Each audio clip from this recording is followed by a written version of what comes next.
Let's rock. Hello, everybody.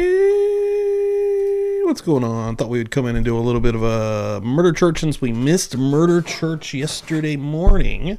Had a long Saturday night. Sunday was definitely not going to happen. Maybe I could have done last night, but I said, screw it. We'll do a little something tonight just for a little bit. There's a lot of folks streaming right now. There's a lot of big cases happening with Karen Reed and with Lori Vallow, so I'm not sure how many people will make it in, but I see Pokemon made it in here. Shelly, thank you very much. Appreciate it. But yeah, we're going to go into a little bit more Phil Spector regardless. Lana Clarkson's BFF, Nilly Hudson, takes the stand, and we are not done with her agent just yet either. This person's kind of taken a spot in the middle of his testimony, so I don't know if she was only there for a limited amount of time or what. But yeah, we're going to jump in here and mess with this a little bit for today. But yeah, thanks everyone for coming in. I appreciate it. And yeah, let's rock and roll for a bit.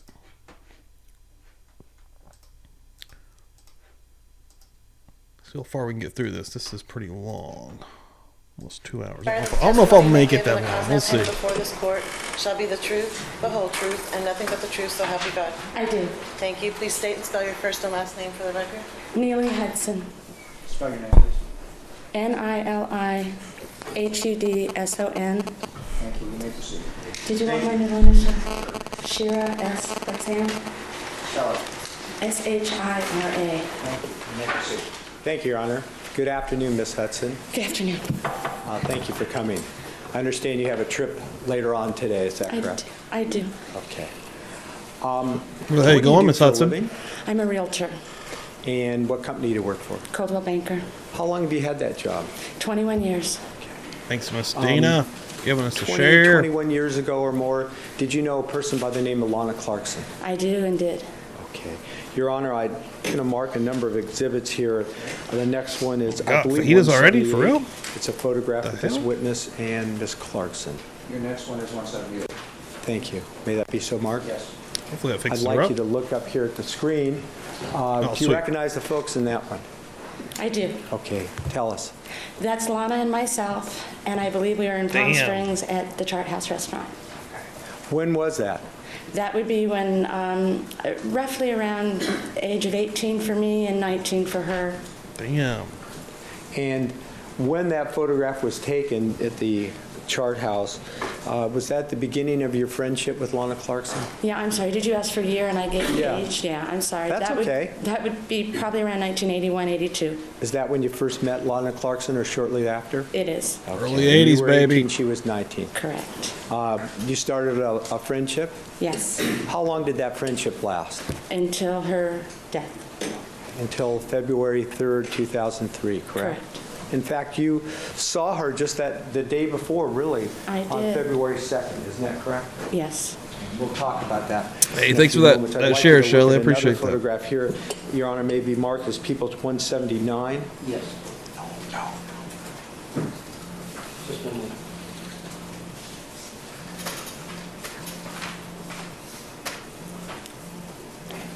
Thank you, Sudie. This is 179. It's up.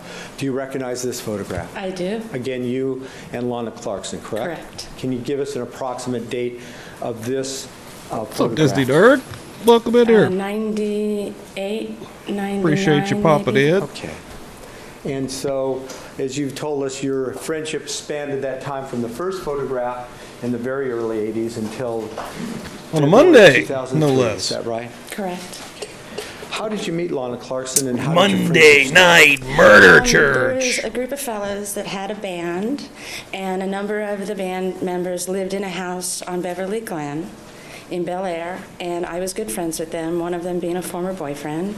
And during the summer of 81, Lana and her friend Gwendolyn, both young, beautiful, aspiring Oh yeah. actresses, Well, moved welcome in here. Love some Seeking Justice. Amazing, folks. I believe at the house next door. And as soon as these fellows spotted these beautiful girls, they became friends, and then immediately Lana and I connected, and that's when our friendship began. Over the years, over the more than 20 years that you were friends, Popped in with right in the Lana middle of Phil Clarkson, how would you Spector's describe murder your friendship? trial. Acquaintances, friends, good friends, very, very good friends. What would you say? As close and as intimate and as best of friends as anybody could imagine being. Did you often do things together? Over the 21 years we traveled, we lived together as roommates on 3 or 4 occasions in different homes. We celebrated each other's birthdays. I used to spend Christmas with her family because I'm Jewish, so I didn't have much to do on Christmas Day, or we'd go to the movies. And so for the 20 some odd years that we were friends, we spent a significant amount of our time together.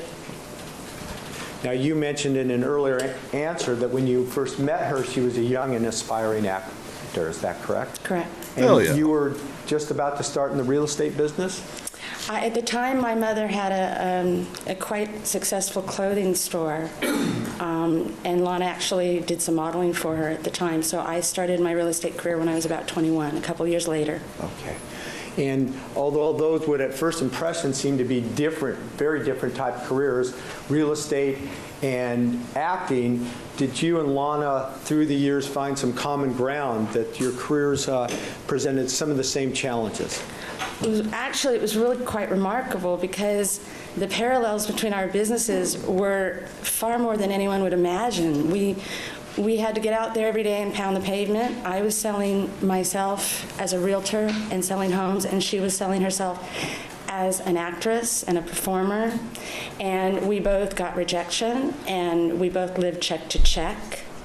And neither of us got a salary in between those checks. And when we hit it big, it was big, and we'd be each other's cheering section and the first one to call and say, I booked a commercial and I sold a house, and we'd scream on the phone. And it was just, the parallels were quite remarkable. So it was much more of as much of a disparity as the two industries were. It was remarkable how similar our life as a result of being in those careers were.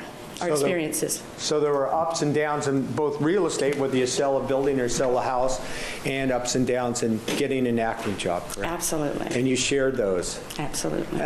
You said that you'd call back and forth and cheer. How'd you celebrate those moments beyond that, if you did? She would book something, and I'd be one of the first people she would call. I got it, I got the commercial, and I'd be screaming for her, yay! And I'd call her and say, oh, I got a great client. We sold a house today, $3 million, and she would scream for me. Same thing with, we'd meet a great guy. We'd call each other and say, I met the most wonderful guy. I mean, that's what we did. We were each other's cheering section. We had this mutual admiration society. It was, for 20 years it was like that. It really never changed. Continued like that throughout your friendship with her. Yeah. From time to time, let me withdraw that and ask you this. You said when you first met or shortly thereafter, your mother had some kind of store and she worked as modeling. Is that correct? She did print work for... The background is interesting, but this really is remote. Where are we going to end up going with this best friend anyways, right? What are we doing? Good Lord. Did you become close with your mother?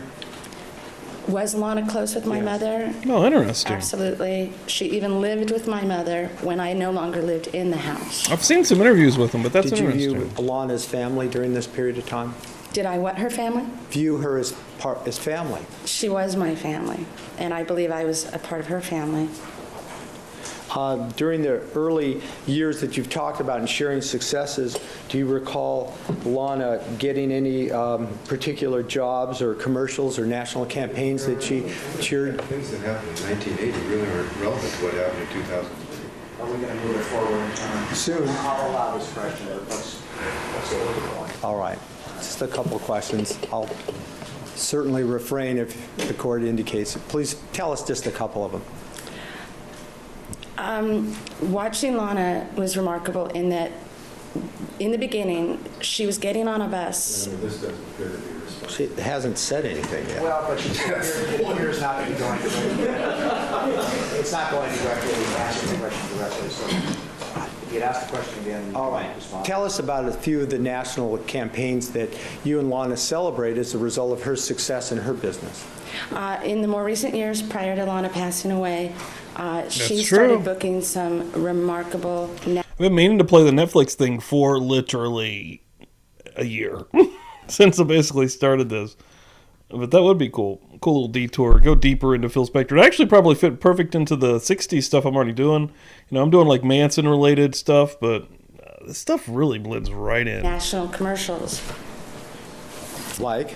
Kmart, she became the spokesperson for Route 66 Yeah, jeans. he's weird as and fuck, it was, I guess the results were phenomenal because they aired the commercial. Oh, for Carla, over- welcome in here.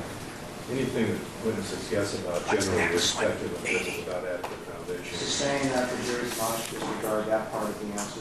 Why don't you re-ask the question? Thank you. Well, I'd like to mark another exhibit, Okay. 180. 180. This is a photograph of the witness, Lana Clarkson, and do you recognize this photograph? I do. In your last answer, you made a remark or referenced the Kmart jeans, Route 66, is that it? That's their brand of jeans, correct. Approximately when did that happen? When did she get that national campaign? I'm going to guess around 97, 98. Was it important to her? It was phenomenal. It launched a new era for her. And as one of her best friends, did you hear her excitement about this? Did you talk about it? Absolutely. What are we looking at here in People's 180? It looks like you and Lana Clarkson and somebody else? Paul Newman. Oh, right. And this was where Paul you recall? Newman. Ontario Raceway, Bro. Speedway, And in fact, Lana was Paul Newman gorgeous. dressed in some Kmart logo, is that right? correct. Okay. She get some other national commercial campaigns like Budweiser. I did and too. Playtex I totally and- figured that's Mercedes, what correct. you meant. Did there come a time when, as one of Lana's best friends, you noticed There he is, rocking a red tie today. a shift I've seen him. I've in seen old Phil in the her red. focus on her career? An enormous shift Let's get a different one. Let's get the yellow tie for us. around 97, 98. About the Also time of got, this of course, the photograph, live people shot of made, Phil is that right here, folks. All right. What but did you talk Live to her shot often of Phil about at all this shift? times. Did you kind of The advise ghoul. her on it? Not advise her, Talk but to her? all the time. Watched her, experienced it with her. And what did you see change in Lana Clarkson? Lana understood that what was making her successful in her earlier years was her beauty, coupled with her talent. She was an ingenue. She was the gorgeous arm candy. Those were the kind of roles that she was getting. She acknowledged that at some point in her mid-30s that she wasn't booking as many of those types of parts, and that she started exploring, and I guess discovered she had a talent for comedy, and she started pursuing this comedic avenue, and this is where this shift came, and it was brilliant what she started doing. What I observed was this remarkable shift from, okay, I'm not going to be the cute, gorgeous, blonde ingenue anymore in terms of my career. I'm not getting those roles. What level can I take my career now to? And she started exploring comedy, and she started performing at the Comedy Store. Did you see her there? I did. I was astounded that she had the courage to do this. I mean, it takes years and years and years to build up that kind of a repertoire, and she did it day one. She just said, I'm going to Yeah, that'd be cool to play also. Started performing comedy, and that's when she started That'd be cool to play and actually watch it with the real Linda Kinney Bodden. That would be interesting. If I could get her on Kick for that, that'd be interesting. booking comedic roles. This Kmart commercial was Having a comedic good role. Monday night? The, A rare Budweiser Monday commercial night was a murder comedic church, role, and it Carla, was just where I this missed yesterday unbelievable morning. New avenue for her to start. Did you ever see the Budweiser commercial? I did. Is that the one where they meet another couple at some? Yes. Okay, I think Like in a we've seen cabin or that, something? Yeah. Yeah. And there's some animal that talks. Yeah.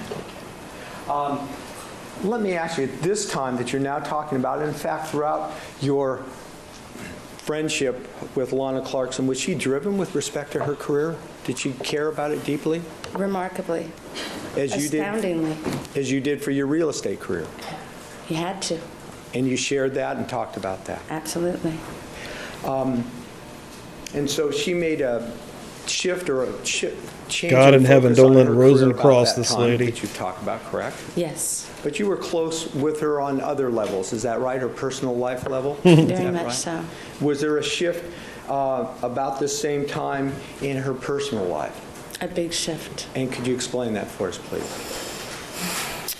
Lana was, from the day she came to Los Angeles, a part of this community. And she was in love with the idea of doing what she did and being a part of the community and networking and socializing. And for many, many years, this is what she did. She was a member of the Hollywood community in that sense. And the lifestyle that she had, in addition to pursuing her career, was a social lifestyle. And at some point around this same time, she decided that she really wanted to take it down a notch, and she wanted to kind of go inward a little bit and slow down, and she became more spiritual. She started going to church, and she was going to the Self-Realization Center every Sunday, and she had decided to just sort of kind of refresh and regroup. And that's where this shift happened, and she stopped drinking for a while, and she stopped eating meat, and she was just getting super healthy. Was, during the period of time that you knew Lana, was networking in the, for want of a better term, Hollywood community important to her? Oh, extremely. And prior to this shift or change in focus, was part of that networking through going to parties? Absolutely. Okay. And did that change afterwards, after this shift in focus? Your Honor, could we get some foundation as to when she shifted focus? Yes. Tell us again when this happened. When was this shift in focus? I'm going to say 97, 98, around that Okay. time. All right, fine, thank you. Was there a change in how she networked after this change? Yeah, she wasn't doing sort of the evening party scene the way she used to. It doesn't mean she never did. She would dip her toes in the water from time to time, but it wasn't something she was doing on a regular basis. And these are things that you talked about all the time, is that correct? Oh, yeah. Damn absolutely. right, Disney nerd. Sudi, could we have 176? You know, please? I'm not. I I'm gonna couldn't. show I you couldn't be the another one killing the photograph and animals, ask you some but damn it, questions, please. I think the jurors have seen this. Somebody better earlier. be killing Do you them. recognize Come on, this man. photograph? I do. Tell us about it. Who's in it, for starters, where? Humanely. About what time period? That's Lana and myself. I love an animal. On the canals, the I love Venice some canals meat. out in front of her house. It would be, the halos are still on, so I would say it was in 2002, the spring of 2002, early 2002. February Let me ask you some 03 more when questions. Lana On died. December So 24th, 2001, did you learn that something picture pretty was a serious little happened less to than a Lana year before Clarkson? Lana I did. And how'd you learn that, and what was it? I was skiing away on vacation, so I don't know if I heard about it the next Nilly day. Hudson. Or a day later, I heard about it shortly thereafter and then returned home, of course, but I was out of town when it happened. And you learned what happened to her? That she had fallen. I'm going to object. Oh, there, let's go back into her breaking her It wrists. will be, but that's not the crux of what Probably. happened, because it's going to be the follow-up, and if you look at the picture with the Oh, she broken was wrist, I pretty, think that's man. what we're talking about. It's completely, it's just not important. That's not a dispute. If she wants to go to Fiji, we better get to the point. Well, I think we'll get to the point anyway. With all due respect, you may continue. Thank you. It Thank takes you. we, So what as happened long in- as it takes for everyone to get I through heard some that questioning. she was Now you're going to at bitch a about it. Christmas party Come on. Celebrating, and then she Simmer was down. dancing with some kids, and the carpet went out from under her, and she fell back. And when she went to support We're herself, all she trapped crushed in this her purgatory her, together, bud. Wrists. And did this have an impact on her career? As your friend, did you learn about that? Absolutely. And what was that? For at least 6 months, she had a day nurse, and she was relegated to her house, and she couldn't drive, and so it did have a significant effect on her ability to function as a human being, in addition to working. You visited her often? Yes. At about the same time, or maybe just before that, did you hear about a video that she'd worked on? Oh, very much so. Tell us just briefly about that. She worked unbelievably hard for the prior year or two, compiling this compilation video of vignettes, I guess you would call it, sketches, to showcase her talent so that she could ultimately get maybe a great role on a show or a great agent, representation. And she put that together herself, was that your understanding? Unbelievably so, yes. Now, she completed or just about completed work on the video when this tragic accident happened to her wrist, correct? Correct. Did you continue to stay in touch with her, talk to her, see her throughout her recovery from her wrist? Yes. Did there come a time during that period of time that she went back to work on that video and tried to get it distributed? In terms of went to work on it, the video was completed. It was more a matter of following up and pursuing where could she expose that video. What's up, BG? And what was her attitude during this time? You talked to her all the time about the video and getting back to work in light of the wrist injury.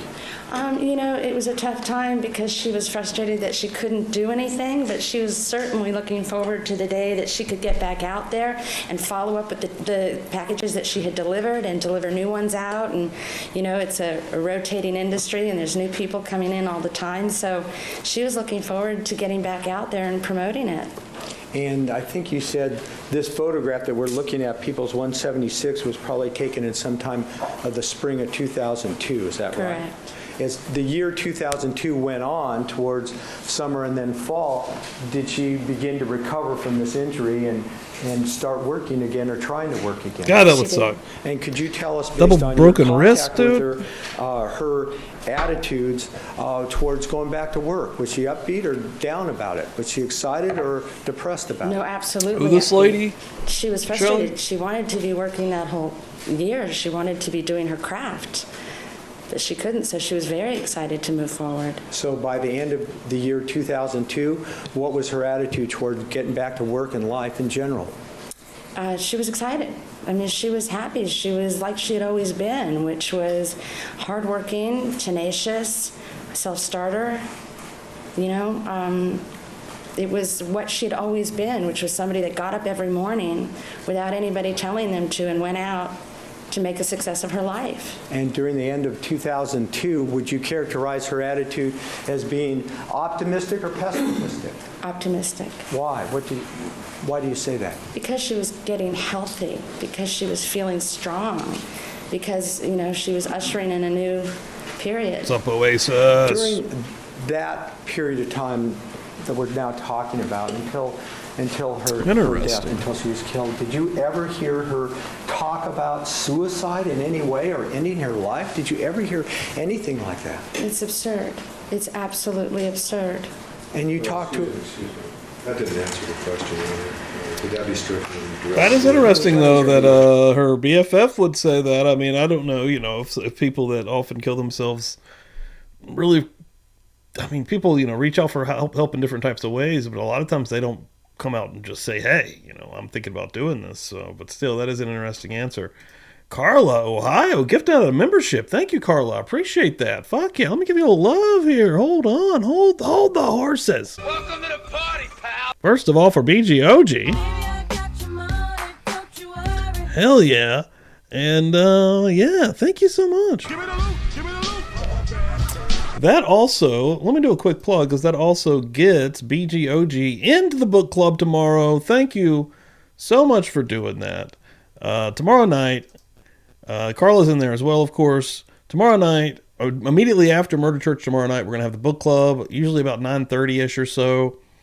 Just read, and I made a tweet about this earlier for anybody that didn't see this. We usually do the 2 chapters every week. Well, this one's a little bit different for me, and I put out a tweet, and I said I would mention it here as well. I think I put a members-only post up, I believe.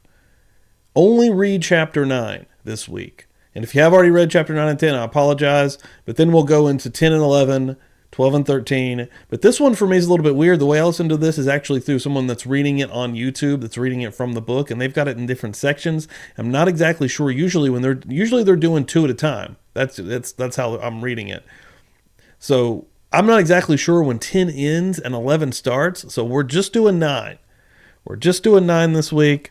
So the folks that are reading along, only read 9. I got my notes set for 9. So tomorrow night, Chapter 9, The Stranger Beside Me. It's a Ted Bundy book. Ann Rule wrote where she worked with Ted Bundy in a crisis call center. Pammy coming through here. AB coming through here. Welcome, welcome, welcome. Doing a little bit of love. Shout out to anybody that's wanting to get into the old book club here that might be already in the book club. Frog's coming through here also. Love to see it. Love to see it. Thank y'all so much. Appreciate it. If I can hear the question and answer. So everyone knows, I'm reviewing certain testimony that's relevant to a ruling concerning this witness. I'm trying to do two things at one time, which I should be able to do, but I did miss that question and answer if the reporter would read it back.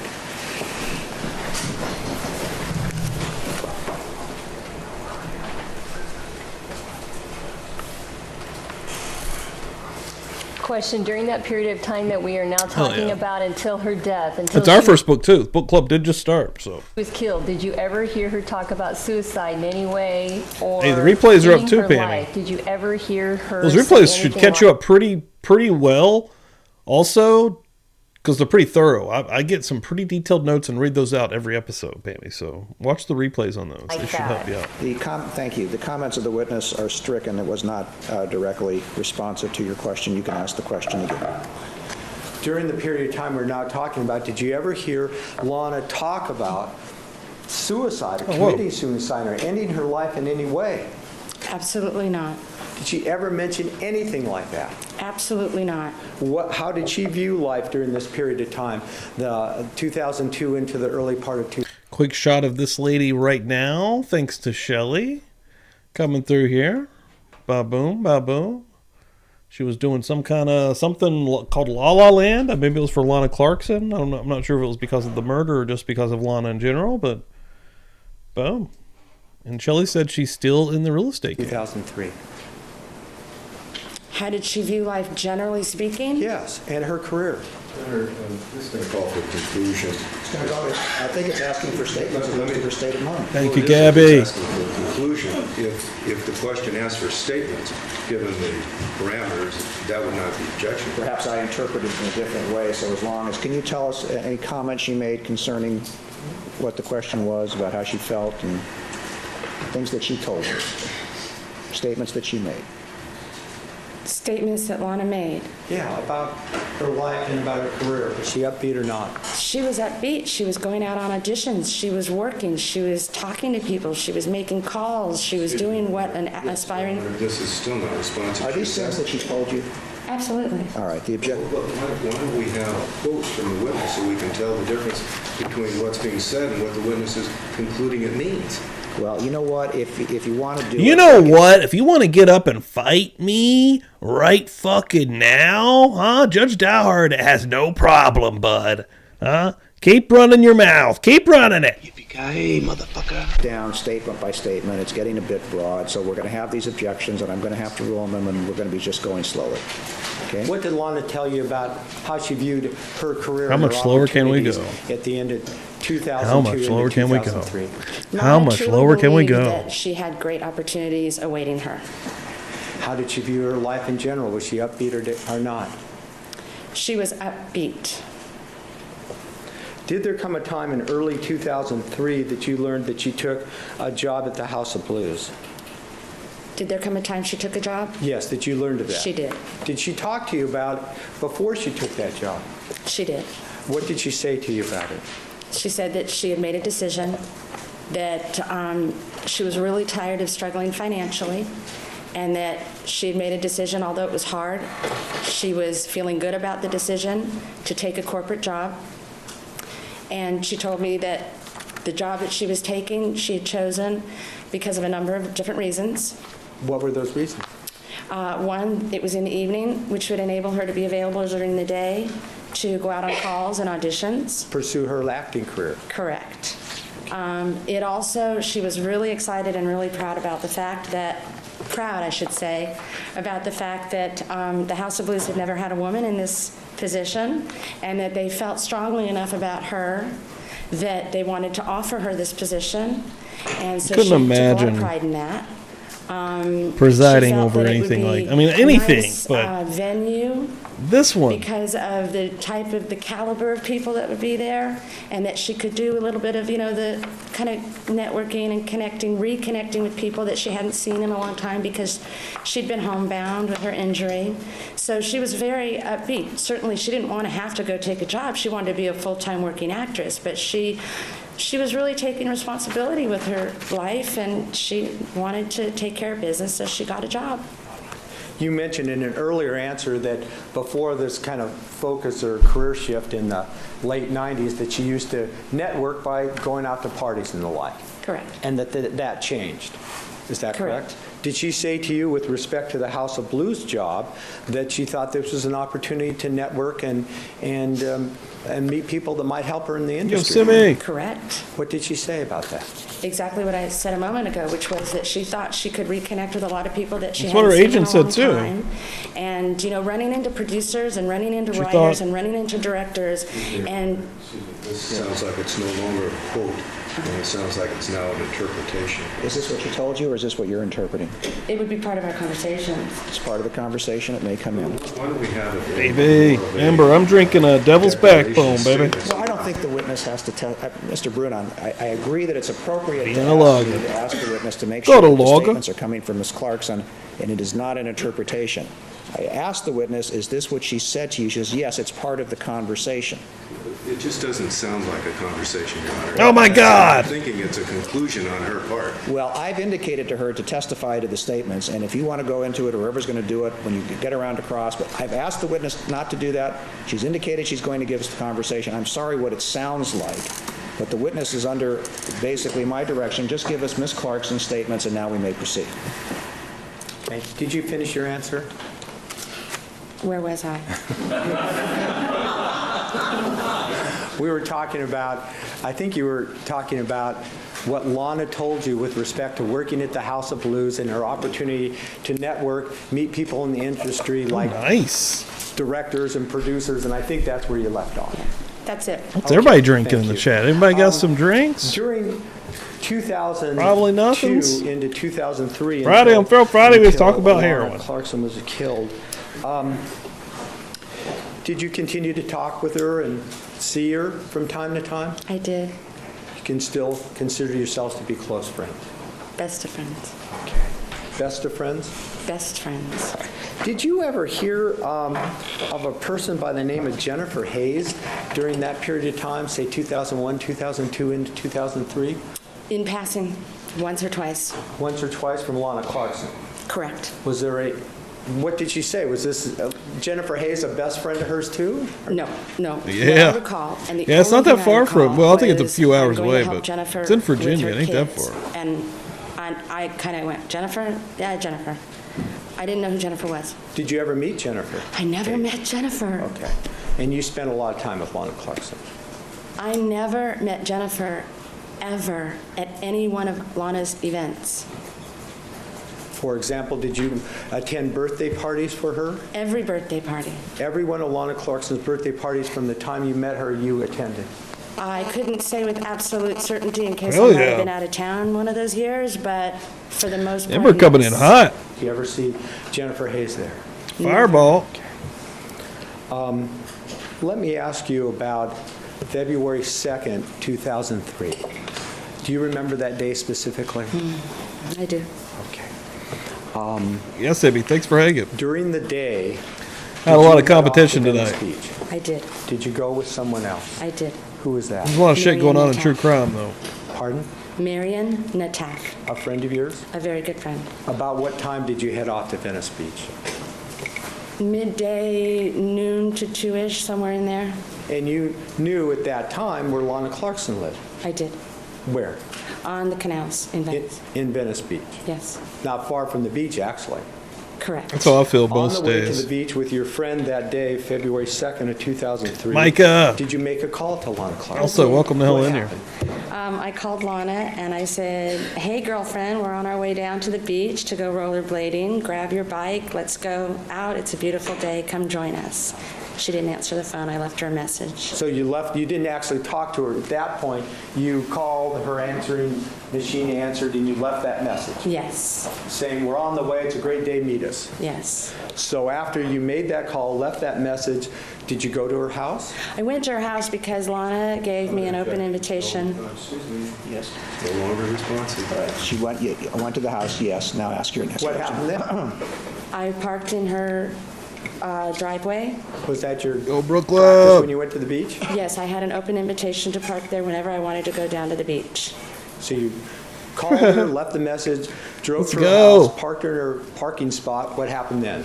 I saw her car there, so Marion and I decided to go around to the front Put the kettle on. Somebody put the kettle on. to the house and knock on the door and see if she was home and wanted to join us. About what time was this? Can you give us a rough approximation? Maybe 1, maybe 2. It was midday. I'm sorry I can't be more exact. Okay, so you parked, you went around her house, you knocked on the door to see if she was there, correct? Yes. What happened then? She came out. West And Virginia. describe Lana for us. She looked stunning.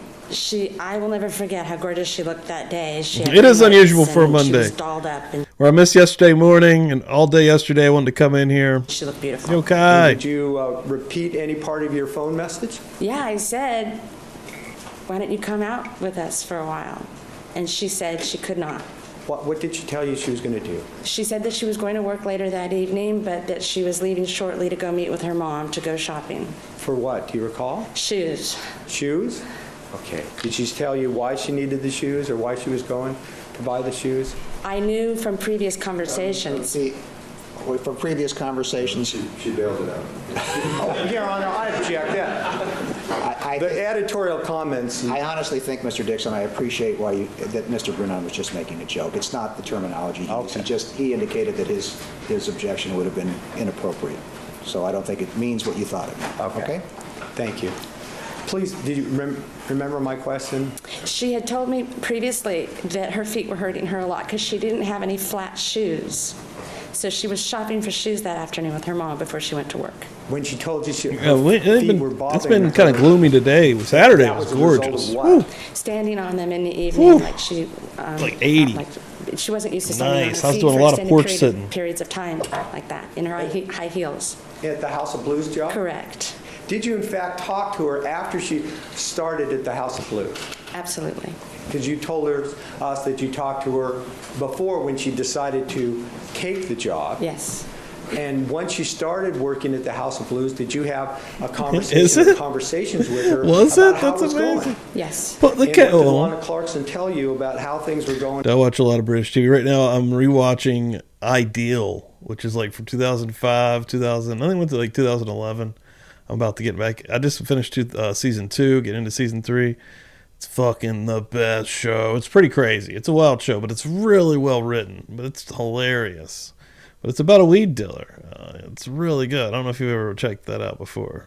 When at this new job at the House of Blues. She felt good about it.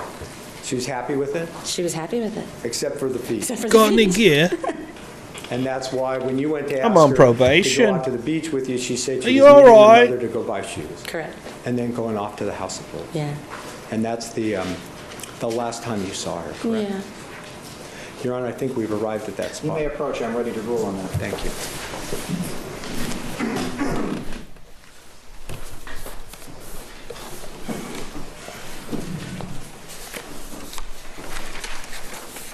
City. May I continue? Yes, you may. Thank you.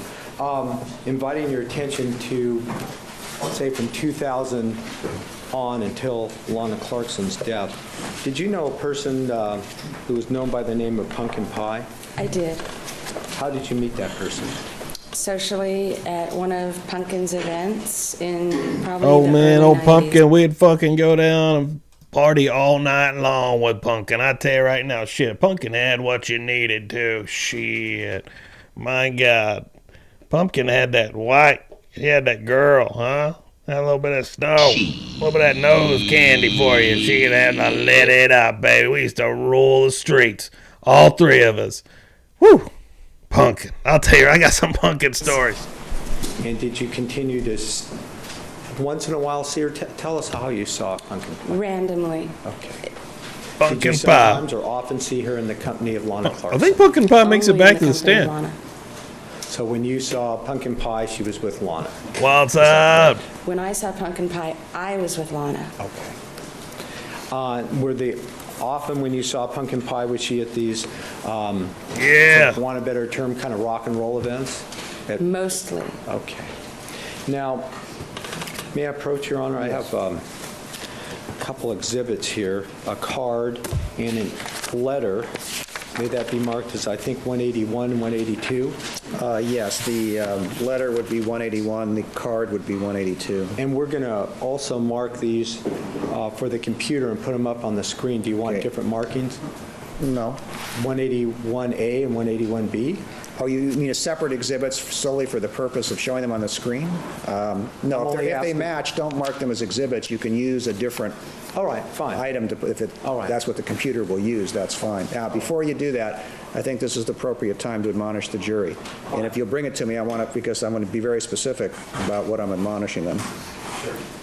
Okay, ladies and gentlemen, contained in the letter, there is the following statement. This is, I believe, correct me if I'm wrong, but I need to do it so I can admonish the jurors, that this witness will testify that this is a letter that she received from Miss Pye, correct?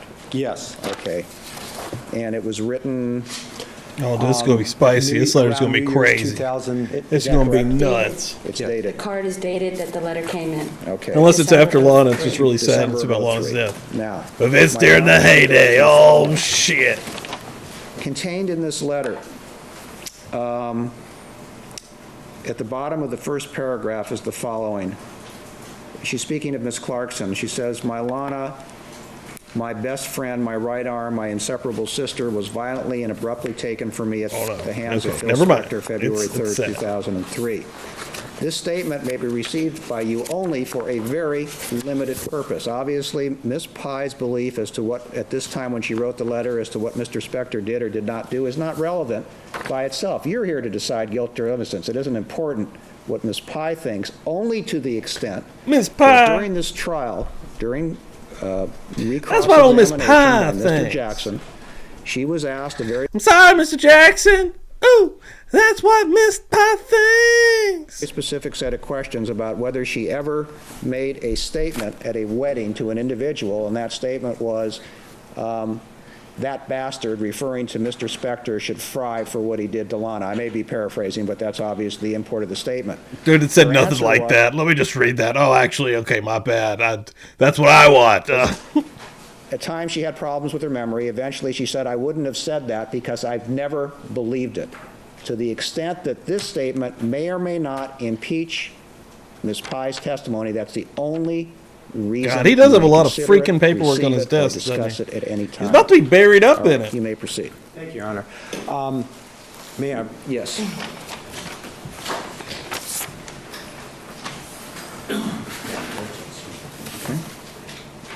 Shit's crazy, y'all.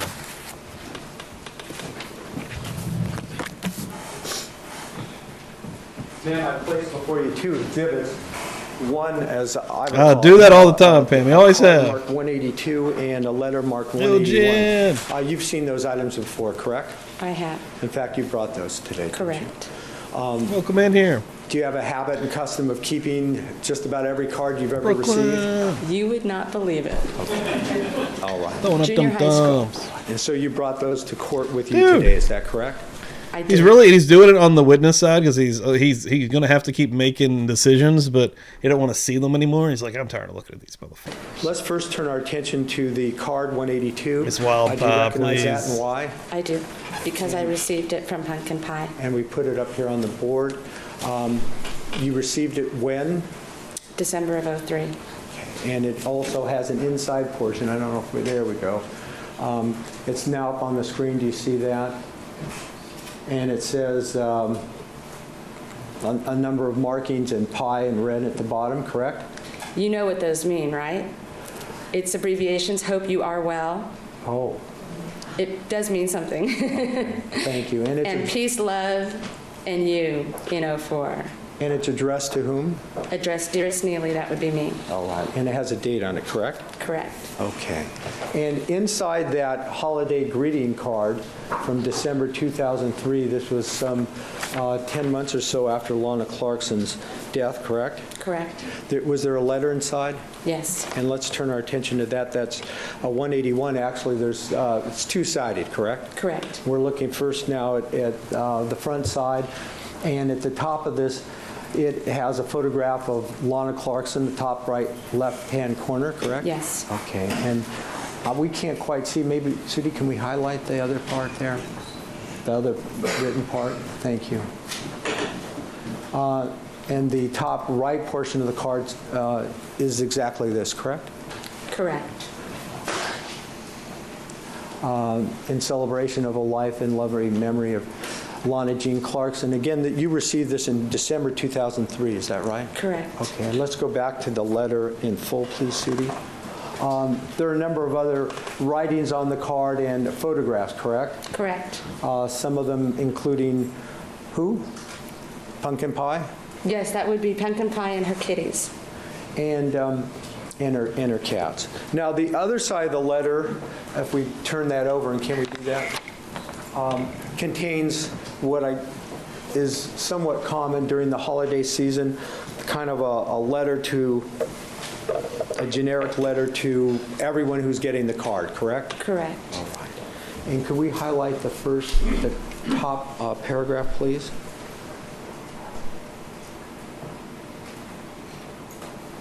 No.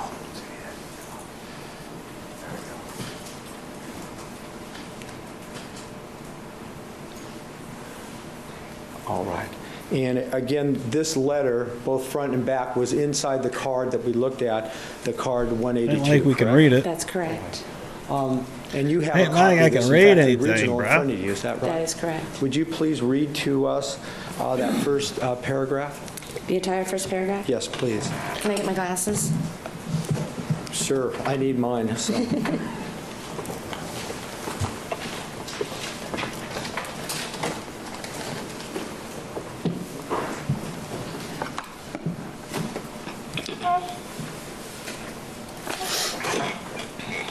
A hard letter to write this year. Just as I was repairing myself from last year's painful breakup, around my birthday in October of my 2-year relationship, to whom many of you knew the man I thought I was going to marry and raise a family with, Lana was there to hold me up through another, once again single, lonely holiday season. Just the two of us, quote unquote, as Bill Withers says so well. New Year's Eve 2003 rang in Puerto Rico thanks to dear, kind friends Anne-Marie, Lee, and Lila. And I said, that's it, quote unquote. No more tears, no more thoughts or wasted conversation about it. New year, new life, new health, and Lana was there by my side, as always, ready to support me. We looked forward to the future together, not the past, as we had done together for the last 10 years. January was filled with health, exercise, enlightenment, excitement, adventure, and most of all, friendship, which is what I cherished at that time, especially with my best friend. We were inseparable. Then the second month started. Lana's so proud of me, working so hard to move on, exercising and eating right, feeling proud and pretty again. She made me laugh daily, as she always did. Then 3 days into it, tragedy struck harder than it's ever struck before. My Lana, my best friend, my right arm, my inseparable sister, was violently and abruptly taken from me at the hands of Phil Spector, February 3rd, 2003. Holy shit, Jersey Jen. Also, I wanted her to finish that real quick, but so Jersey Jen, you won Friday night on Feral Friday on Kick. So you've won 2 in a row now, which is amazing. Also, you just now come through and gifted out 5 memberships, and now that allows 5 folks the opportunity to join us tomorrow night after the regular Murder Church here on YouTube. For members only, Buzz Nation Book Club. We're currently reading The Stranger Beside Me, Anne Rule, Ted Bundy book. But thank you so much, Jersey Jen. Let me see who got these real quick. Cheney got one. Let me give you a little love, too. Crazy Jen. I'm telling you like it is, baby. Give me the loot. Give me the loot. Wild Side, MB, Andrea, Carrie, and yeah, that is everyone. Thank you so freaking much, every new person. Welcome to the party, pal. Welcome in here, because this is gun country. Gun country, baby. And you all are now in the Buzz Nation Book Club as well. Man, Jen, thank you so much. But yeah, the past 2 wins is on you. Absolutely incredible. Good stuff. Thank you so much. Appreciate it. And then Miss Dina coming through here. Also, Miss Dina, thank you so much for that share on X. I really appreciate that. And, oh, shit, Adam Malone is lurking back here, hanging out a little bit. Well, welcome in here, Adam. You can also come in and hang out in the members-only book club after the show tomorrow. Thank you so much, Miss Dina. Appreciate it. Holy shit. Thanks, everyone, for hanging out here tonight. Okay, sweet. Yeah. Feral Friday was amazing also. Oh, my God. If anyone missed Feral Friday with Lisa, Dandy Savage was on here. We watched this movie called Evil Tunes. It was a really fun time. Holy crap. It will be coming to Patreon very soon. I need to record it. But holy crap. We are on this tomorrow night. We're just reading right now chapter 9. Reading chapter 9, so getting in there. But if you are also a member and go to the members only section, you will see all the past episodes, and I do very detailed notes, and I talk about it, and I talk to the chat about it, and I try to pop up any conversation that might be happening about said chapters. So yeah, go back and check those out, because there's a lot of cool information in there. So Jersey Jen showing off her 14 months. Holy cow, that's also absolutely Happy anniversary. Happy anniversary. incredible. You're now over a year. Holy cow. And oh my God, Carla, Ohio. Carla coming through gifting out 5 of these sons of bitches as well. Damn. Who's going to grab these up? Ditch Pickle Huntress. What a name. Wow. Welcome in here. Where's the pickles? Also, 2 pickles in a row. That's pretty wild, actually. Mary Maid Mary RN. Natalie Parani. And Seeking Justice. Hell yeah. Seeking Justice. Always coming through and showing love. Love that. Thank you so much. My God. Let's go. Woo. What are we doing in here tonight, guys? Hold up. Respect my house. What are we doing? Just chilling. You know what I mean? Just chilling, hanging out, everybody. Doing a damn thing. You know what I'm saying? Sometimes. You gotta fight for your right. Yeah. And also you get on a very physical will is what you're going to get on right here. So yeah, I got Jen on there, and then let me get Miss Tina. Thank you so much. Appreciate that. And again, in the book club, which is really what I'm excited about. Getting new folks in there. And then Carla, let me get you back on the wheel as well. Thanks, everyone. We got a party in here tonight. Shit. Coming the hell through. Let's go. But Feral Friday was really fun. It was very good. It was a shoo.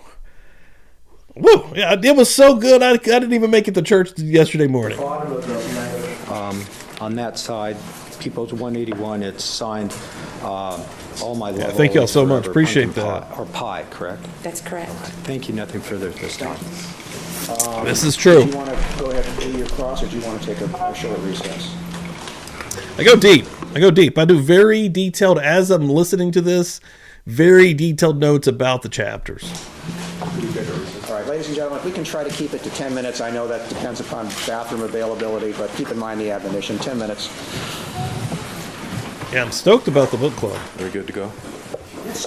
A lot of people come through. A lot of people watch on replay also, if you can't be in there. That you've been good friends with Miss Clarkson for 20 years prior to 2003, is that right? That's correct. And you considered her one of your best friends and believe she considered you to be one of her best friends, right? Correct. And shared intimacies, shared secrets, things that very close friends do with each other, is that right? That's correct. And during that period of time, I assume that you would try to give her advice, counsel if she would do things that you thought might be harmful to her? Would I give her advice about I'm not quite sure how to answer that question. We Yo, supported each Tiff, other what's and up? conferred with each other on major decisions in our lives. And yes, I The would hell in always here? support her to do positive things.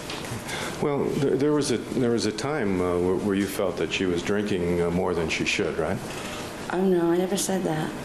You don't think there was ever a point in Miss Clarkson's life where she was drinking excessively?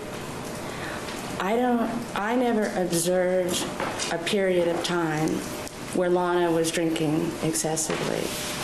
We'll get another What logo. about drugs? Did you ever We'll get counsel another her logo. I'll be about, right back. Partying with drugs, recreational drugs? No. Just ask whether she ever counseled her, so the answer is no. That's it. Move along. Next question, I'm sorry. Have you been following the trial at all on television? Very little, but some. Okay. And how do you select which days or which events to watch? I don't watch the defense. I've watched some of the prosecution. I watched Pumpkin Pie's testimony that I could. I watched some of Jennifer's. I TiVo the court TV programs, but I don't come home because I'm gone all day at work. And I do not come home and watch them most days. So I've seen bits and pieces, but it's not a very easy thing to do, to watch the trial. You watched Pumpkin Pie's testimony, you told us. Some of it. I didn't see all of it. I did see some of it. How much did you watch? How much of it did I see? Yes. If I had to quantify it, maybe a couple hours. And how about Miss Hayes? How much of her testimony did you watch? Similar, At least this probably isn't a little rosin. less. Now, you said you were not That watching would the be defense way more case. miserable. I could watch the prosecution do their questioning, but when it came to the defense questioning, I'm going to be very honest with you, it's the spin of the questions, and I just didn't want to watch it. I didn't feel a need to.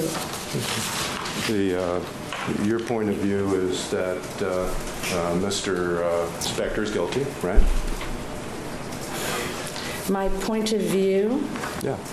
is absolutely that he's guilty. But you haven't followed the case. You don't know the evidence, do you? From what I've seen and heard, I've made an opinion. Understood. And that opinion is getting a little spicy in here, isn't it? Is it not? It My testimony is the truth. And you don't think you're influenced by your feelings toward Mr. Spector? Objection, argumentative, respond. You are telling us that you don't believe your testimony is influenced by your feelings toward Mr. Spector. I don't think that the questions that I've asked have anything to do with my feelings towards him, because the questions that I've been asked are relative to my relationship with Lana and the events in our friendship. So I don't think that any feelings I have played into that. They haven't. Okay, so you don't feel you're biased in favor of the prosecution? Biased in favor of the prosecution is one thing. Believing that he's guilty is one thing. Answering questions in a truthful and honest manner is another. And the way a witness approaches giving testimony, do you believe it can be affected by strong feelings of bias for one side or against the other side? Objection, Counselor. The objection is sustained. Thank you.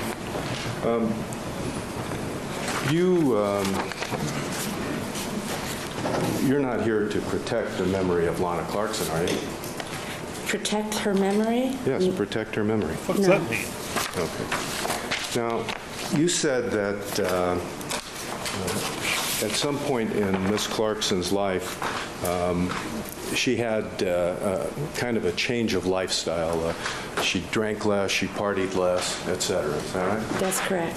And thereafter, she became a spiritual person, rarely or more rarely went to parties, didn't hang out with the same people that she'd hung out with before, that sort of thing. Is that right? As often, correct. Okay. Could I just interject a request to the court, perhaps ask the witness to pull that microphone? Sure. Could you pull that microphone closer so we can hear you? Thanks. Thank you. Welcome. Now, as part of that change of life, did she stop associating with pumpkin pie? There was definitely a coinciding of the events. She and Pumpkin were hanging out much less, and yes. Okay. Well, let's say in December of '02, January of '03, is it your understanding that Lana Clarkson wasn't hanging out with Pumpkin Pie? My understanding was that she wasn't really in touch with her the latter part of that year, most of that year. Okay, so most of 2002, you thought Most of that year are that Lana had wrists are disassociated fucked, so herself she with can't really do Pumpkin Pie. much. Is that Not right? completely, but in many ways. Well, And then she gets you just a said job, she had, like a real job. Something to the effect of stopped seeing her that year. What did you mean by that? She wasn't hanging out with Pumpkin Pie the way she used to. And I know that they were in touch a little bit because I remember an event where she went to a party. Yeah, I don't with think I've seen her Pumpkin, over there, and Shelley. They had a bit of She is still sick.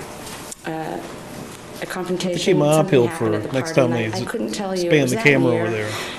and it was probably in the summer or the fall, but she told me about the event. It was not good, and so she really wasn't seeing a lot of her, but I couldn't tell you how often she saw her during that time. And what about the partying? Did she tell you that she was not drinking, not going to parties latter part of '02 and beginning of '03? Not going to parties and not drinking at all, no, I wouldn't say that was the case. Well, do you know an individual named Jeff Franklin? Who? Jeff Franklin? No, I don't. Hey, Tiff. If Tiff's still in the No, chat, also, I see your email as well in here. And then, Jen, I see yours also. So sweet. Thanks, guys. Miss Clarkson and Miss Pumpkin Pie went to a party at Mr. Franklin's house in January of '03. Oh, that's perfect, No Jen. knowledge. I'm going to hook you up. If they did, that would kind of suggest they were still hanging out and going. Well, Asking for speculation. Let him ask the question, and then we'll have the objection. if they were going to parties together as late as January of 2003, that would suggest that they were having contact, wouldn't it? Absolutely. Okay. Could we get the... Yeah, Tiff, you photograph should be up, in the please? next wave, I think, actually. Let me take a look here.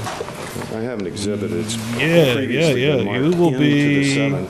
Yeah, you'll Can you see be that photograph from where you probably... are? You probably, I don't know if it'll be this week, but it'll probably be next week Yes, when I that's in there. get some more Can cash. you make that out? Is the lighting okay for you? Hello? Oh, I'm sorry. Yeah, Disney Nerd's still in the I didn't know chat you were also. talking to She's me. got a shirt coming. Catgrow's got the keychain bundle You asked him to coming. put the exhibit up, and I was waiting for something. All right. I am hard of hearing. Okay, I'm sorry. sorry. I'll speak a little more loudly. Can you see it? Yes, I can. Okay, you recognize anybody in it? I do. Who do you recognize? I recognize Lana, Oh, and yeah. I recognize Pumpkin. 3, 4, Okay, 5, and, 6 on the new wheel, so Lana fuck yeah. seems to have a, Appreciate it, guys. like a fake tattoo on her chest there and a... Got Pumpkin in the middle? I see a lanyard around her neck. I Yeah. don't see a tattoo.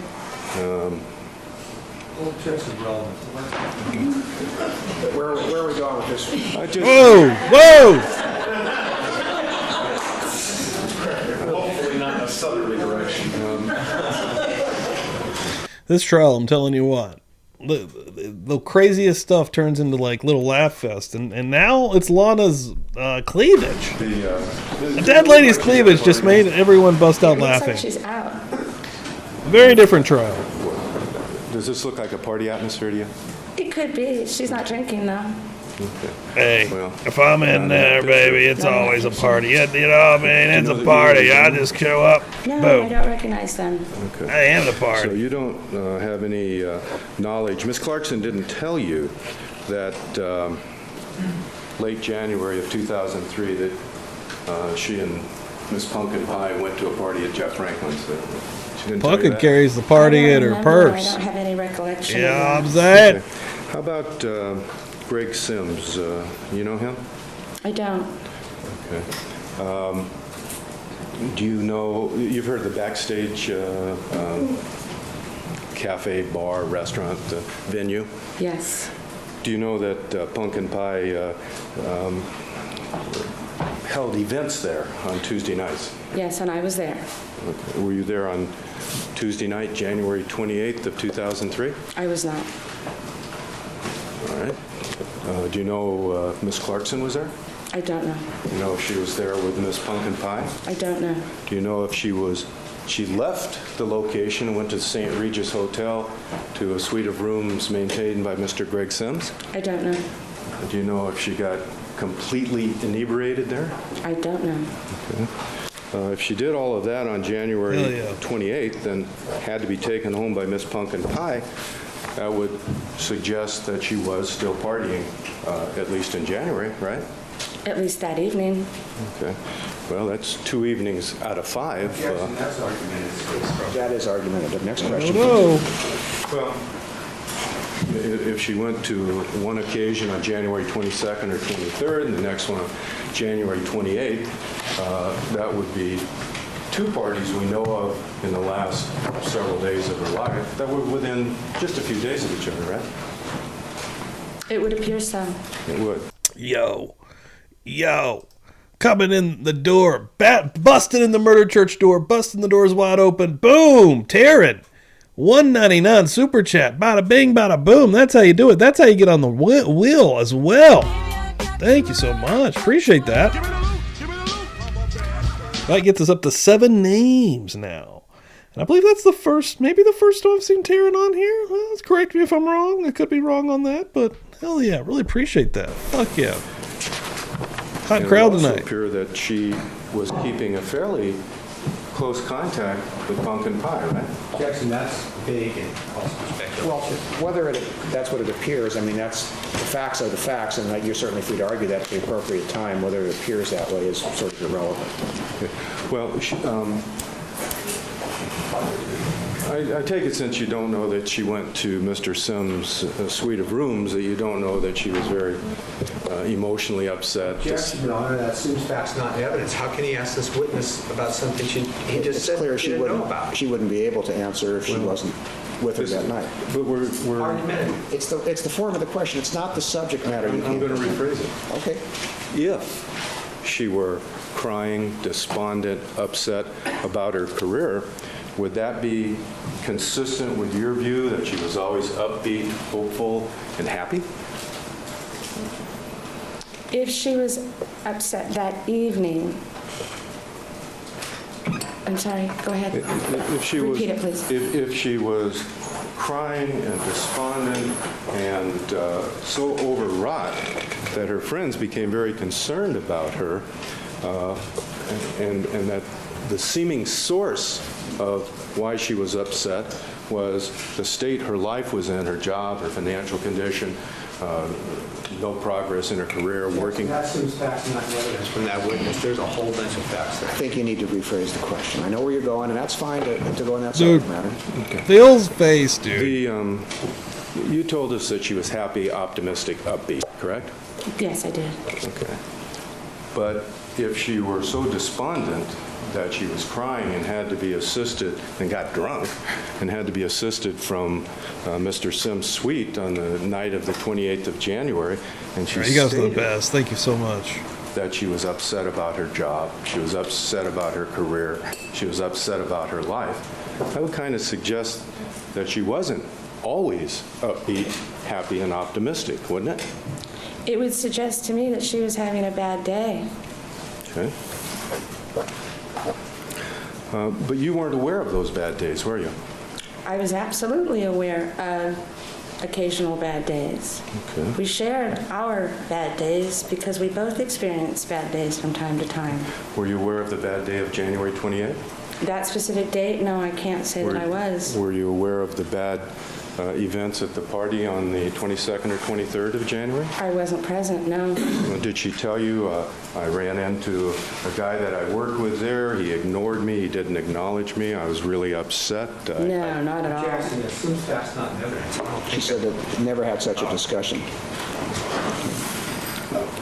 Let me look at him, dude. Did Miss If you can get past Rosen's glaring bald spot. Clarkson tell you that she was having a problem with being habituated to Vicodin? Never. Did you know she was taking Vicodin on a continuous basis? I knew she was taking pain pills occasionally because she was in a lot of pain. Okay.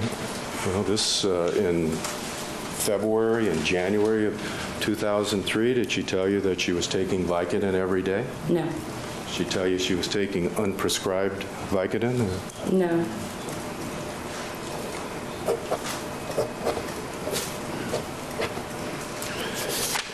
Now, you said that in the entire time that you knew her, she never made any kind of a statement that suggested to you that she was despondent or suicidal. Is that right? Dude, I don't know the definition of despondent. Phil Suicidal, Spector no. would have needed little makeup to play the leprechaun. All right, like, I'm glad that we have the leprechaun that we have. Like, the dude, the British dude, fuck, what's his name? I don't remember his fucking name now. But I'm glad that we have the dude that played the leprechaun's perfect. But Phil Spector, short little dude, leathery face. Okay. Well, Despondent. sad, despairing, do you know those words? 20 years in a woman's life, we have a lot of days in 20 years where there's despair over one thing or another, whether it's Hold on, I'll look business him or up. financial What the fuck is affairs. it? We were just or talking about him a couple heartbreak. weeks ago. Okay. I accept that. It happens to men, too. Warwick let's Davis. talk about December, Amazing. January, February of 2002 and 2003. No, you're right. That period of time, okay? Did she... Right there. Oh, shit. It changed. But Lep in the Hood, Phil in the Hood came to do no good. expressed to you that she was having Phil in the Hood came to financial do difficulties? no She did. good. And did she say that Always going around looking for his gold. it's to the point where she Little couldn't even fucking pay her freak. rent? She was Holding women struggling with her hostage rent. with guns to the And face. was she happy about that or upset about You know, that? just the She norm. was concerned. Was she happy or sad? She would That's be just sad. don't feel. Okay. Did she tell you that she was trying to borrow money from her friends? $200 here, $600 there? Was even having trouble making those small loans? I know that she was having financial difficulties, and I know that she was looking for assistance. Okay. And did you know that she was sad and upset about that? Who wouldn't be? Exactly. It's a depressing circumstance to be in, isn't it? Isn't it? It's a very sad circumstance, but it wasn't the first time she'd been there. You know, as a struggling actress, it would happen from time to time. Okay. But as time passed, you told us that she was getting less and less roles as an actress, right? Oh, but that was previously. That was not recent. Well, recently she hadn't had any roles at all, right? Right, but I wasn't addressing that year. I was addressing prior years. Okay, well, we're talking about the time near her death. But your question said I made a statement about that. And when I made that statement, I just want to be clear that I was talking about her shift in the mid-90s, you know, around the time that she started going into comedy. Okay, well, all right, let's talk about that. So you were aware that in 2002, 2003, she basically was Thanks, not well getting said. any acting work, correct? 2002? 2003. Well, 2002, most of the year she was recovering from her injury, so there was nothing she could do about that. Okay. Once she got the cast off, once she started going out for jobs, did she get jobs in the end of 2002, in the beginning of 2003? I think that she was, I don't recall any specific jobs. I think she did a print job. Okay. She had one job in that year and a half, right? In the one... 2002, 2003. I'm Jane talking A. about 6 months. You got remembered up tonight. Approximately June to February 3rd. Okay, well, that's actually 8 months, She but, couldn't work prior to that. okay. During that period of time, she had one acting job, right? 6, 7 months, yeah. Okay, one job. Yes? Yes, How much money did she make at that job? I don't know. It wasn't enough to pay her rent, was it? Objection, she doesn't know. It's on speculation. Right, well, you know she couldn't pay her rent, don't you? Objection. She's indicated she knew that she was having rent problems. Isn't that the case? That she was having financial difficulties and a hard time paying her rent. Right. She was also She felt the job at House of Blues was beneath her, didn't she? House of Blues. I think I've been saying Hard Rock Tell Cafe. you that she had to put her ego aside when she went to work there? Yeah, she kind of did say that. And yeah, you kind of told the district Yeah. attorney that, didn't you? Exactly. Okay, well, what does that mean? What did you mean, or what did you think she meant? That's 3 questions already. I'll sustain my own objection. What do you... Very good rule. I knew I could win that one. What do you think she meant when she told you she had to set her ego This aside is to the go to work weirdest at that trial, bro. $9 an hour job? I know what she meant because she was a very proud woman. And she was proud of her accomplishments. She was proud of who she was as a human being. And she was particularly proud of, the accomplishments that she'd made in her career. And so Ms. Hudson, let me focus you on the question I asked. She's still answering the question. She hasn't gotten to it. That's Well, non-responsive. excuse me, I think it is. Let her finish the answer, then you can ask her follow-up or go wherever you want. Go ahead, finish your answer. So to all of a sudden say, okay, I now have to kind of say to the world that maybe I'm struggling. No, a little it's bit made it because interesting I'm for taking a sure. job. It's been good. Instead of letting your ego, I've enjoyed it thoroughly. your ego can stand in your way, and she didn't want her ego, her pride is maybe the better way to put it, to stand in her way of taking responsibility for her life and getting a job because she knew she needed to pay her rent. She was making those rent payments regardless of the situation. She loved her home. She didn't want to lose it. She didn't want to lose her Your car. Honor, at this point, I do believe it has gotten a little bit non-responsive. It's long, but it's responsive.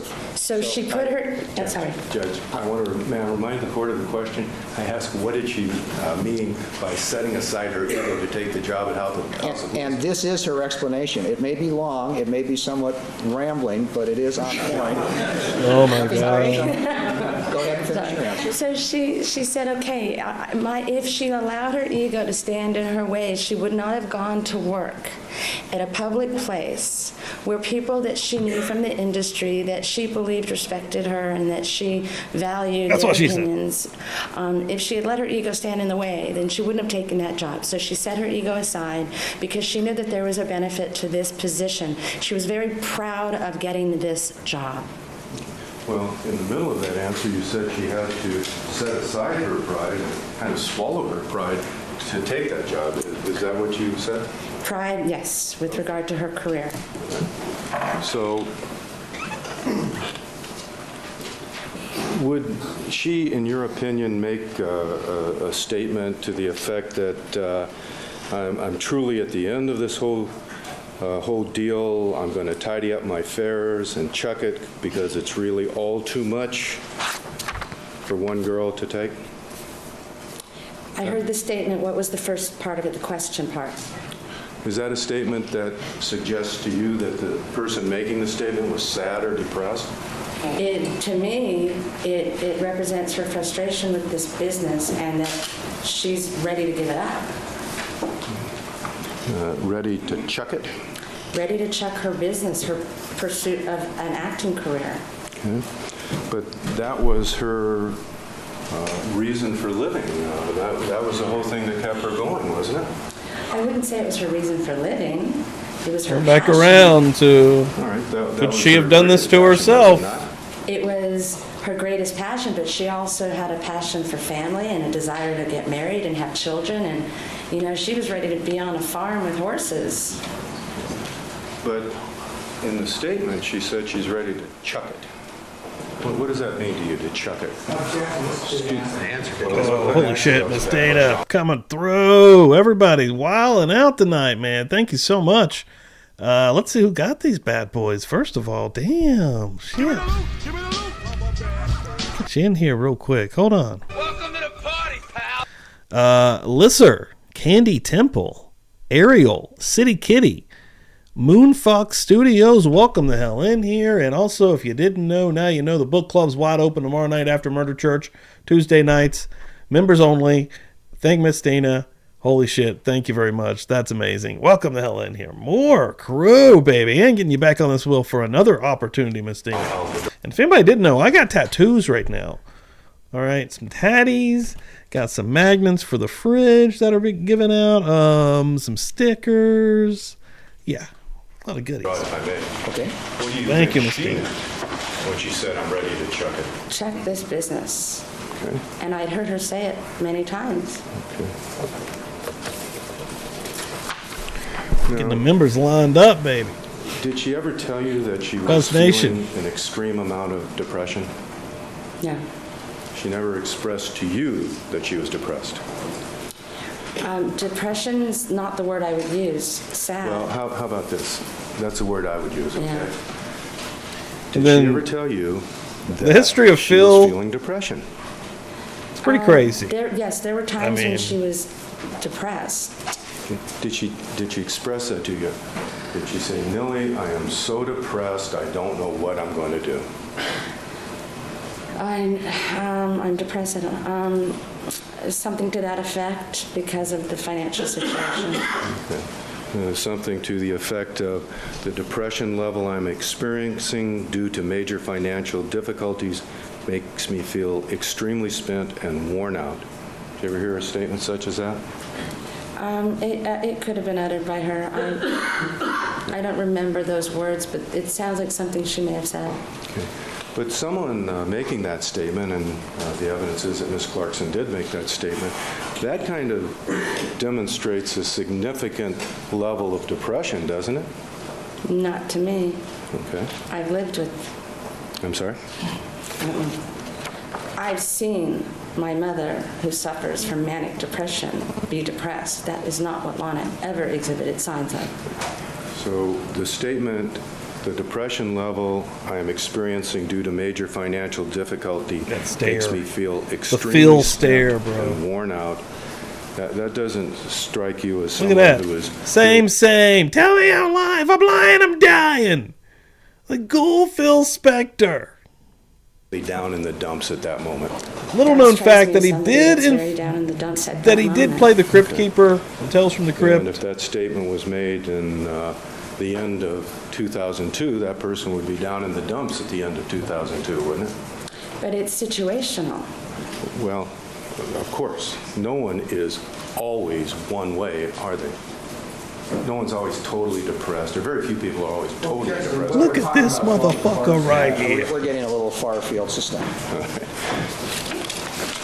So at least at that moment, you'll agree that your friend demonstrated by her statement that she was at a depressed level, correct? But she was very frustrated and struggling and And depressed? somewhat depressed. Now, but that's not statements that she made to you, is it? Or those aren't statements they made to you, are they? I'm sorry? She never wrote you an email saying, I'm so depressed, I'm going to chuck it in, I don't know how I'm going to go on, I can't pay my rent, I'm going to get evicted. Not in the form of an email, but we talked, and so what we're not discussing here is the other parts of those conversations. She was struggling financially, but she was also very excited about other aspects of her life.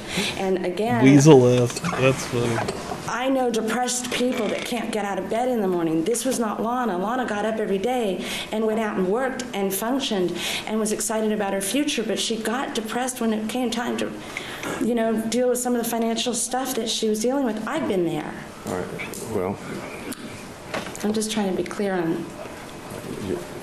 Ms. Hudson, there were moments where she was very depressed. Do you agree with that? A moment.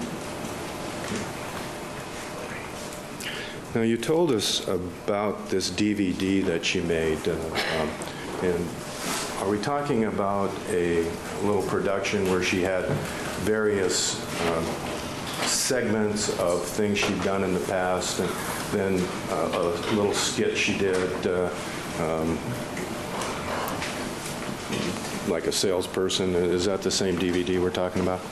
I don't get the salesperson part, but I know the Lana Unleashed you're talking about. Oh, she did like an infomercial thing. She was in blackface. Did you see that? It looked like she was trying to imitate Little Richard or something. I've seen a skit that she did like that, yes. Is that the DVD we're talking about? I'm sorry, what? Lana Unleashed with the different skits, and she did. She was in do what? that, Blackface? Okay. She put a lot of effort into that, right? She did. Sorry. She borrowed money. Did I hear that from every right? person she could to make that DVD, did she not? I believe so. Did you ever give her money, by the way? I've lent Lana money, yes. Did you give her money in the last few months of her life? Yes. She tried to sell that DVD, didn't she? Sell? Sell. No. Are you sure? It was a promotional piece. It was like a video resume. Did she go to shows and try to sell the DVD? You're talking about the conventions that she would do? Yes. She did, yes, actually, if that's what you're talking about. I don't know if I ever saw that piece. I might have. I can't remember. That was different when she would go to the conventions and sign autographs. Okay. She tried to make money in that way, didn't she? Yes. And did she ever tell you that all of the efforts she made to go to the shows, to promote the DVD, wound up costing her more money? Objection now. Demonstrate the evidence. We're talking about two different DVDs here. Yeah, I think only to that extent that we have to be Oh, clear. holy There's shit. Miss Dina's coming in super hot tonight. My God in heaven. More people with the possibility of getting in this book club now. Let's see if I can say these names first of all. All right. I've had a couple of these Devil's Backbones. Oh, man, I forgot to turn that light on. Hold on. Oh. It's a little different. You can tell. You can tell.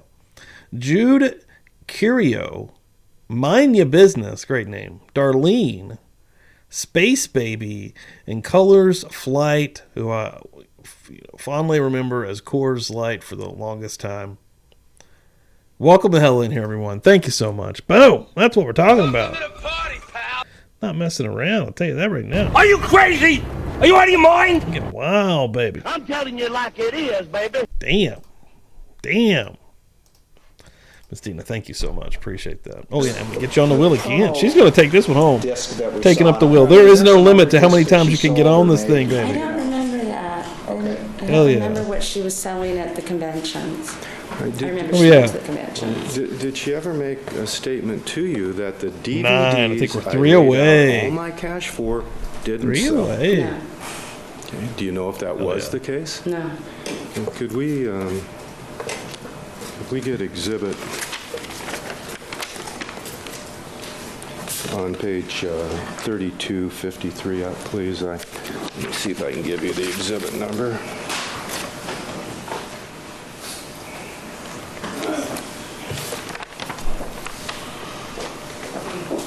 I'm sorry.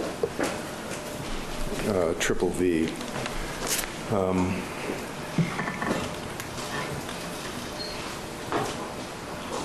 Just put a shot of Phil here. Third The sentence ghoul. down, the third line down, says the autograph shows ended up costing me money. The DVDs that I laid out all my cash for didn't sell. So forth. Should I make a statement to you like that? I actually think I remember that event. It was in San Diego. Well, I didn't ask you whether you remembered the event. I asked you whether or not she ever made that statement to Well, you. it's coming back to me Okay. now. And I think that I remember her making a statement that it cost me more to do the show than I made, something to that effect. It wasn't lucrative.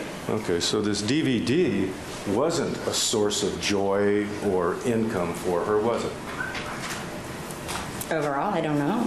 Well, she made it to try to get jobs and didn't get jobs, correct? I'm sorry? She made it to try to get jobs. That was one of the reasons, right? You're talking about the Lana Unleashed? I am. It's the only Okay, thing Lana I've been Unleashed was completed within days or weeks prior to her accident. They had just delivered the DVD to some producers and agents, her mom and her sister and her. It was amazing. She had the accident. She couldn't do any follow-up. She couldn't interview. She couldn't call anybody that she delivered it to. So it really didn't have an opportunity to work for her because she crushed her wrist like within days of finishing it. After the 6-month recovery you've talked about, she was back in the market in mid-2002, was she not? Approximately, yes. And she was distributing the DVD at that point, was she not? She was starting to build a momentum and put herself out there, and Okay. but And everything takes time. between mid-2002 and February 2003, did she get any jobs based on the DVD that you're aware of? Well, but that's not quite how the industry works, that I'm aware of, Why don't you, no. how about this, Your Honor? Can we get, Wait, just everybody stop. About to get spiced we up. ask the witness- No, everybody stop, including you, Mr. Bruno. Just say. Oh shit! You ain't the Objection judge, to make, that's fine, motherfucker. but, all of a sudden pointing. I'm just saying, everybody needs to calm down a little bit. If you have an objection, make the objection. I'll rule on it. Simmer Okay, down what else there. to do? Simmer down there. Okay. Simmer down there. objection was that she be allowed to complete her Judge answer. Dahart says simmer. You simmer down there. We're going to read back to just the last question, and I'm going to ask the witness to answer it. Simmer down there.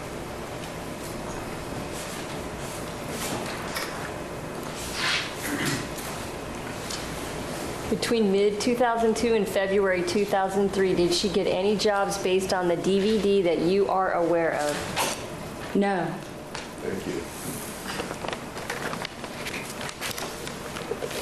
Now, you said that she had several commercials that she booked. I think you mentioned perhaps Playtex, Kmart, so forth.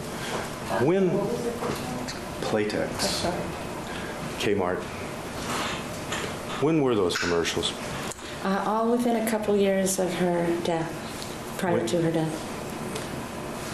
Were they before she injured her wrists? Yes. Okay. How much before she injured her wrist?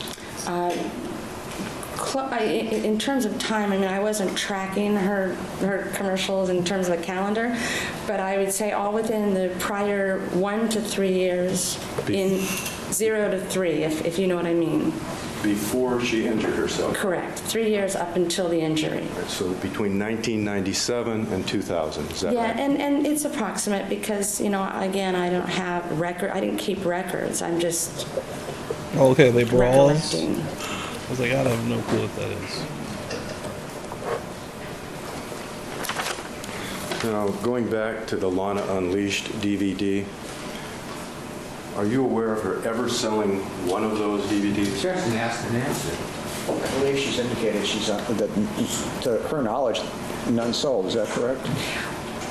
To my knowledge, it wasn't created in order to sell. That's correct. Okay.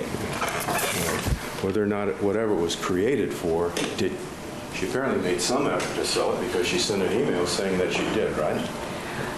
If that's the same product, I don't know. All right. Specifically focusing on the Lana Unleashed DVD, are you aware of any one of those DVDs ever being sold? Jackson asked and answered, and I don't believe she's actually answered. Are you aware if she ever sold any kind of... I love it when he just decides to ask the question. I'm aware she sold stuff Like, at I'm tired of this shit. these shows she did. I'm not aware of what Turn this sold. bus around right now. So if we talk about the DVD, if we can get down to that specific question, are you aware of her ever selling one of her Lana Unleashed Even DVDs? just one. that assumes facts, not evidence that she No, wanted to no one sell bought those. her fucking And I will be honest, There's DVD. a problem with that. The language in that, it didn't sell whether she meant that she was selling them or it didn't have its intended use. It didn't promote her.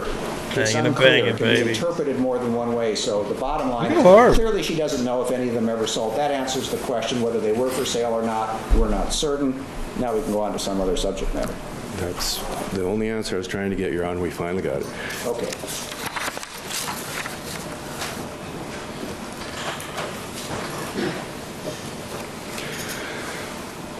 Did she ever express to you any disappointment in her personal life as it related to a gentleman or relationship with men?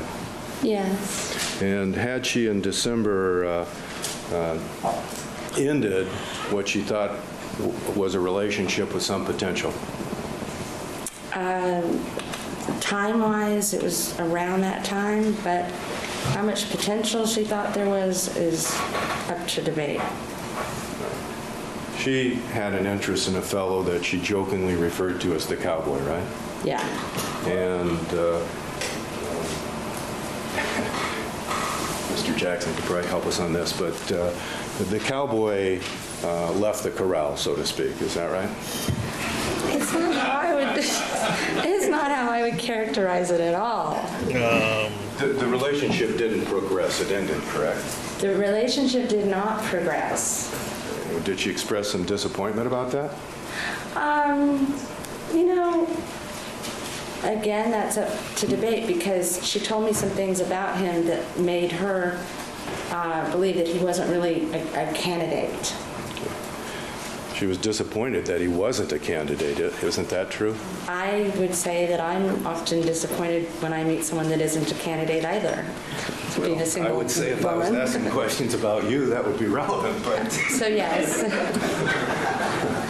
how about Miss Clarkson?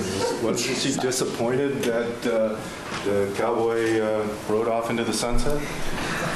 I wouldn't characterize it that way, but she was disappointed that he didn't end up being the one. Okay. Not that she necessarily wanted him to be, but every new guy is a potential.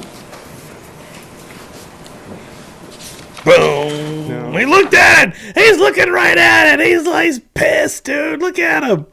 Oh my God. Phil's looking at the goal in the corner. He knows. He knows. You were sufficiently familiar with her to know the things she did to try to raise money. Is that right?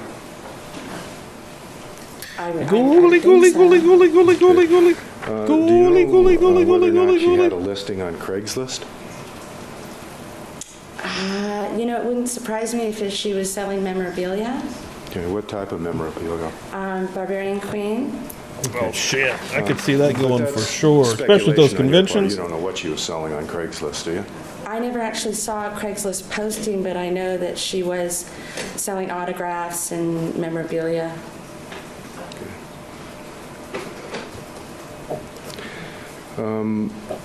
You didn't know all of her friends, I take it, did you? No. You knew the ones that Fit she with the revealed killer. to you. Is that right? I knew the ones Lurking. that were significant in her life. The ones that she revealed to you, right? And for example, she may have been close friends with Jennifer Hayes, but you were not completely aware of that, were you? If she was close friends, I would have been aware. Well, are you familiar with a lady named Gibson? Objection, Your Honor. The objection is sustained. There is no need to approach. Your Honor, I think it goes to the depth of her knowledge of her friendship. The objection is sustained. Your Honor, maybe we could, very briefly. On the approach? Oh, the approachals. Wish we could hear whatever that was. If you want to stretch, go ahead. I We're think gonna Cutler need might be fast forward. gone now We have to too. finish with this He witness, and I don't know how long we're hasn't. I gonna haven't seen him in a minute. And I think Linda is still sick. They're coming in with laughter. Apparently have adjourned for the day. I'm hoping they're coming back. Yes.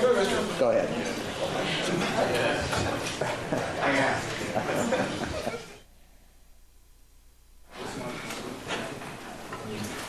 Have you had an opportunity to read the letter? I did. Okay.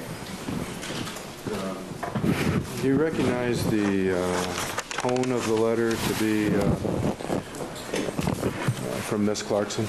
Yes. And is Miss Clarkson expressing some disappointment and some anger at the fact that LB, we'll call him, has not carried through with the relationship? Yes. And this is not, the contents of this letter, her anger, her disappointment, that's not something she shared with you, is it? She shared with me periods of the relationship. Well, I'm asking you something more specific. I'm asking you about after the end of the relationship, when he didn't phone, he didn't write, and didn't follow through on what she considered to be promises he made to her. Did she express to you any of the sentiments, the feelings that she's expressing in this letter? I remember a couple things. What do you remember? There was an event, I believe, that he was going to invite her to that he didn't follow through on, that she was disappointed in. Not much more than that. It was a long time ago.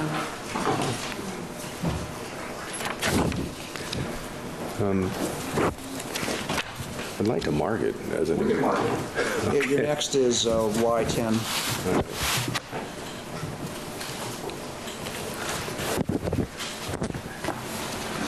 He's all over this mic's what he's doing. Did she express to LB that she trusted him and felt betrayed? In this letter, yes. Okay. She didn't tell that to you, did she? I don't remember. Did she express that she'd given her heart, her body, her emotion to him and been used, in her opinion? What was the last part you said, in her opinion? Did in the letter... That she'd been used. That she'd been used. Yes. It might be in there. I'd have to read it again to say used. I mean, she was definitely disappointed in a misrepresentation on his part. But used, I don't know. Well, she said, I trusted you, right? Right. She listed out things that she said over the course of time that they spent together that she found significant, right? Right. He said that he said to her, you said I'm the most beautiful thing I've ever seen, right? In the letter? Yes. Okay, yes. Made several references to sexual... Objection, Your Honor. This goes beyond what's relevant to this witness. Well, I'm allowed to ask. You may ask that question. For sexual matters, correct? Yeah. And the tone of the letter was that she felt that this... Objection, that calls for a conclusion. The tone of the letter. Not necessarily. Let's hear what the question is. Go ahead. I can read the... Just go ahead and ask. I prefer actually that for time constraints and other matters that we perhaps I'll let Mr. Brunon lead a little bit. Besides, it's cross anyway. Go ahead. She felt that she'd been used emotionally, physically, and then tossed away, right?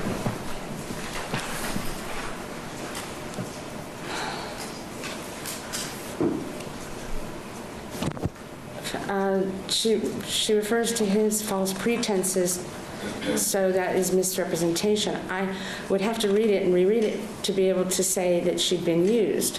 I don't get, I've been used. Used for what? What did he use her for? I'm just telling you, I could read it over and over to try and find that, but that's not what I see. I see that she was disappointed in his misrepresentations.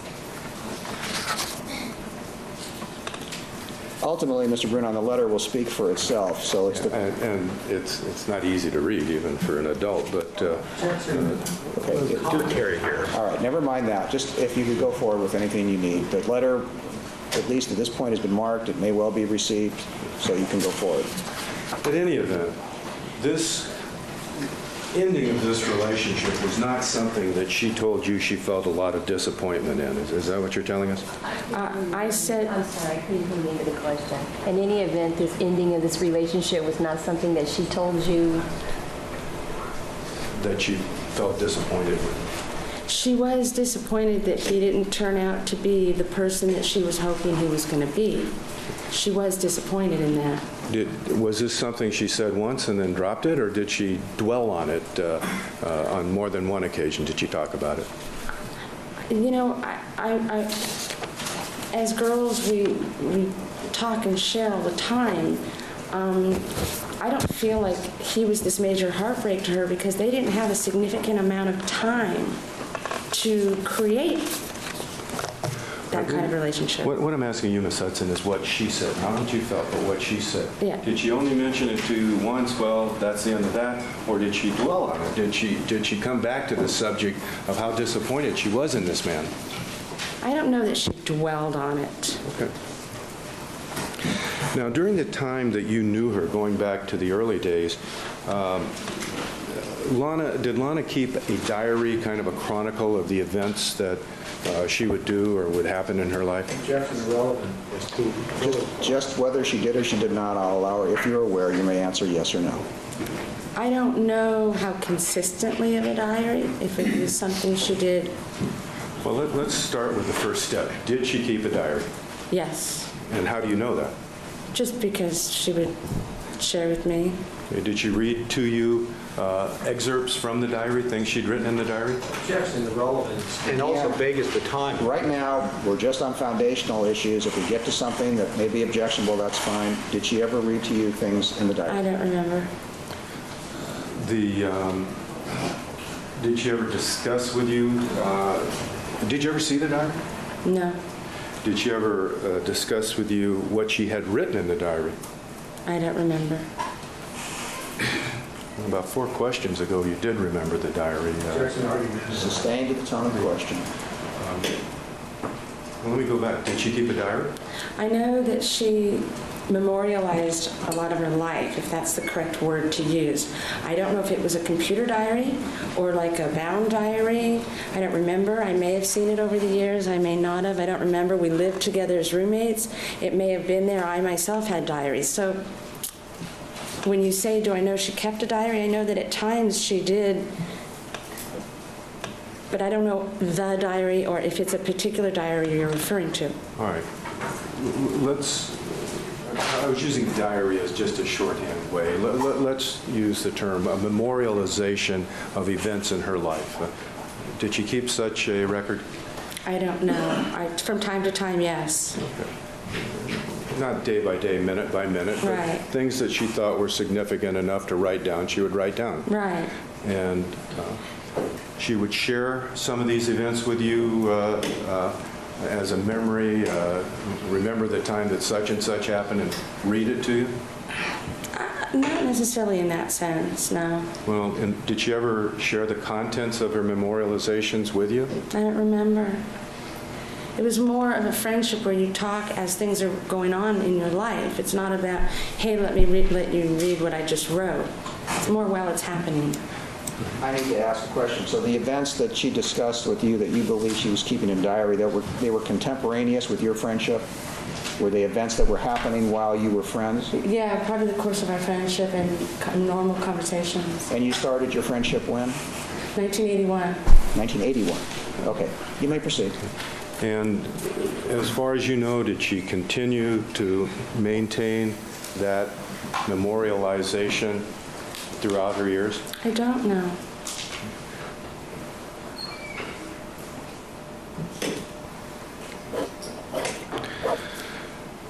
You told me that at some point in her life, Miss Clarkson told you that she, changed the way she was living in terms of unhealthy things like drinking, right?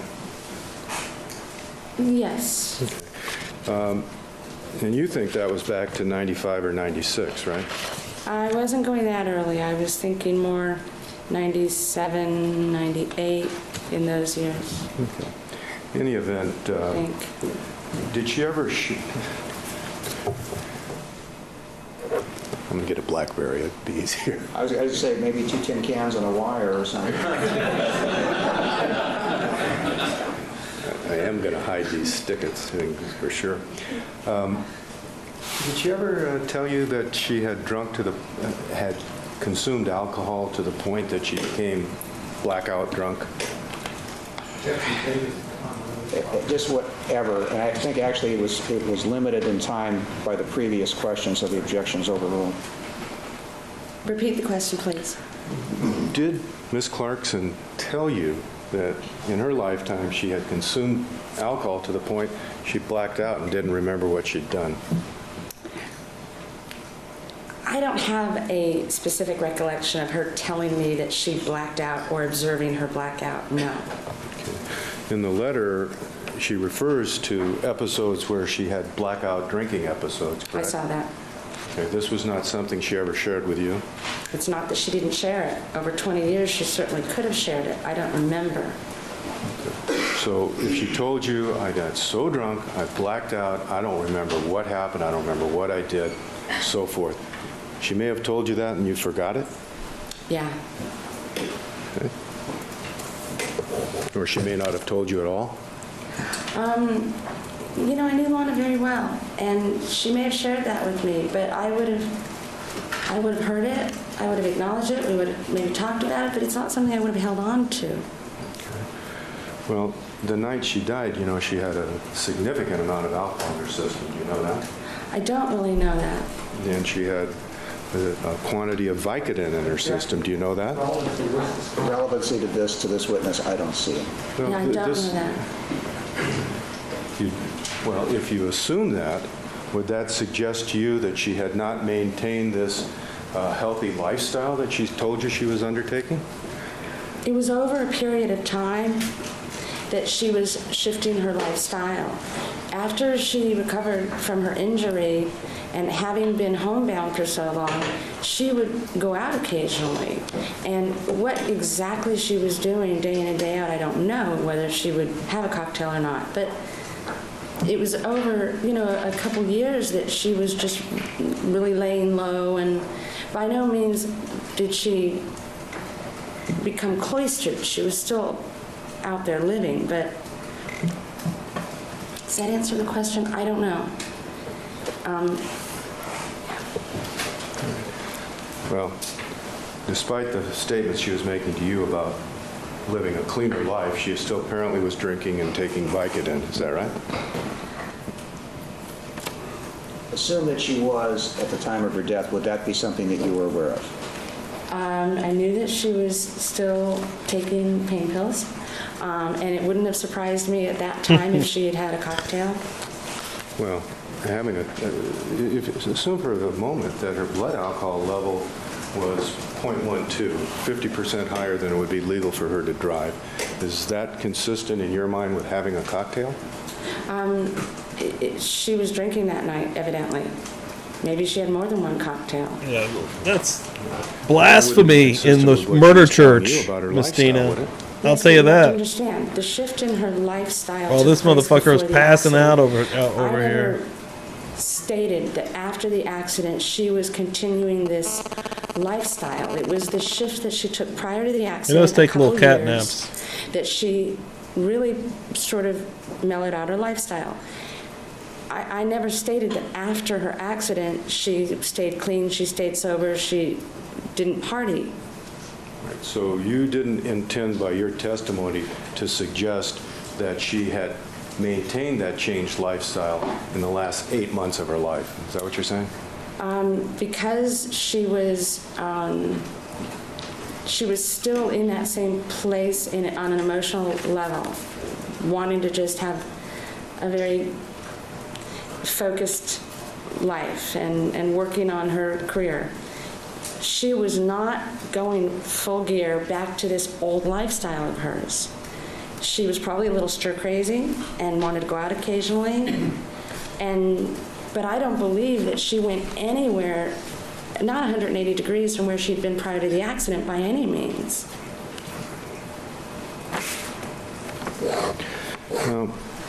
When you were living with her up on Beverly Glen, remember that period of time? I didn't live with her in Beverly Glen. Did you visit with her when she lived there? This is 1981. Okay. Did she ever tell you that she thought the place was haunted? This is foundational. I'll allow that. Did she ever tell you she thought the place was haunted? We've gone briefly into it, and that's about as brief as we're going to be with this. Did she I don't ever remember mention anything about haunted. Did she ever tell you about seeing the apparition of an actress that she thought had killed herself? Same as Jackson. that? If you want to approach with this, you can approach as to where we're going. We want to hear if she thought ghosts were real. You don't get to control my line of questioning. Concerning ghosts or apparitions or whatever, that's stricken. You're admonished to disregard. What is happening? Next question. Why were we going down that road? Why does everything have a gazillion questions attached to it that is irrelevant? Not relevant at all. Christmas time of 2003. Why? Is it your understanding that that was part of a series of letters she sent to all of her friends? I believe so. And in that letter, she expresses sentiment that Mr. Spector... The trial of purgatory. Is that right? Yes. Now, to your knowledge, Ms. Pyle was not present, Ghostbusters. has never been present at Correct. Mr. Spector's house, correct? So she has no basis in fact for that, did she? Correct. Now, after Ms. Clarkson died, her friends were angry about her death, were they not? Angry about her death, yes. And there really was no outlet for that anger other than Mr. Spector, was there? Objection, that's calling for the conclusion is speculative. Overruled if that was discussed. I mean, if you're asking for whether that was discussed or that's her feeling, that's Yes. fine. Yes. Was, Please repeat the question. The anger and frustration over Miss Clarkson's death was focused on Mr. Spector, is that right? Yes. And you're still angry, right? Am I still angry? Are you still angry, yes? Yes. Okay. Now, over time, in some of the people, the anger subsided, right? Objection, vague, calling for that is speculation. way too vague. If you have something specific you want to ask about this witness or testimony related to it, that's fine. You heard Ms. Pye's testimony here, correct? Some of it. All right. Did you hear Ms. Pye testify that toward That's the... irrelevant what Ms. Pye said. It may or may not have something to do with this witness's feeling. Until I hear the question, I can't possibly rule on your objection. You may finish the question. You heard Ms. Pye, did you hear Ms. Pye's testimony about Ms. Clarkson's depression toward the latter days of her life? Some of it. And did you hear Ms. Pye testify that she'd been asked by the family and the family lawyer not to reveal that information? Relevancy. If you want to ask her whether she's been asked that, that's certainly appropriate. The fact that whether or not that was asked Ms. Pye is irrelevant to this witness. Well, that's where I was going. Were you asked by anyone at any time not to reveal the fact that Ms. Clarkson was making expressions of depression and He's struggling right now. Feelings about her finances, about her career, about her life toward the latter days of her life? Were Never. you? Now,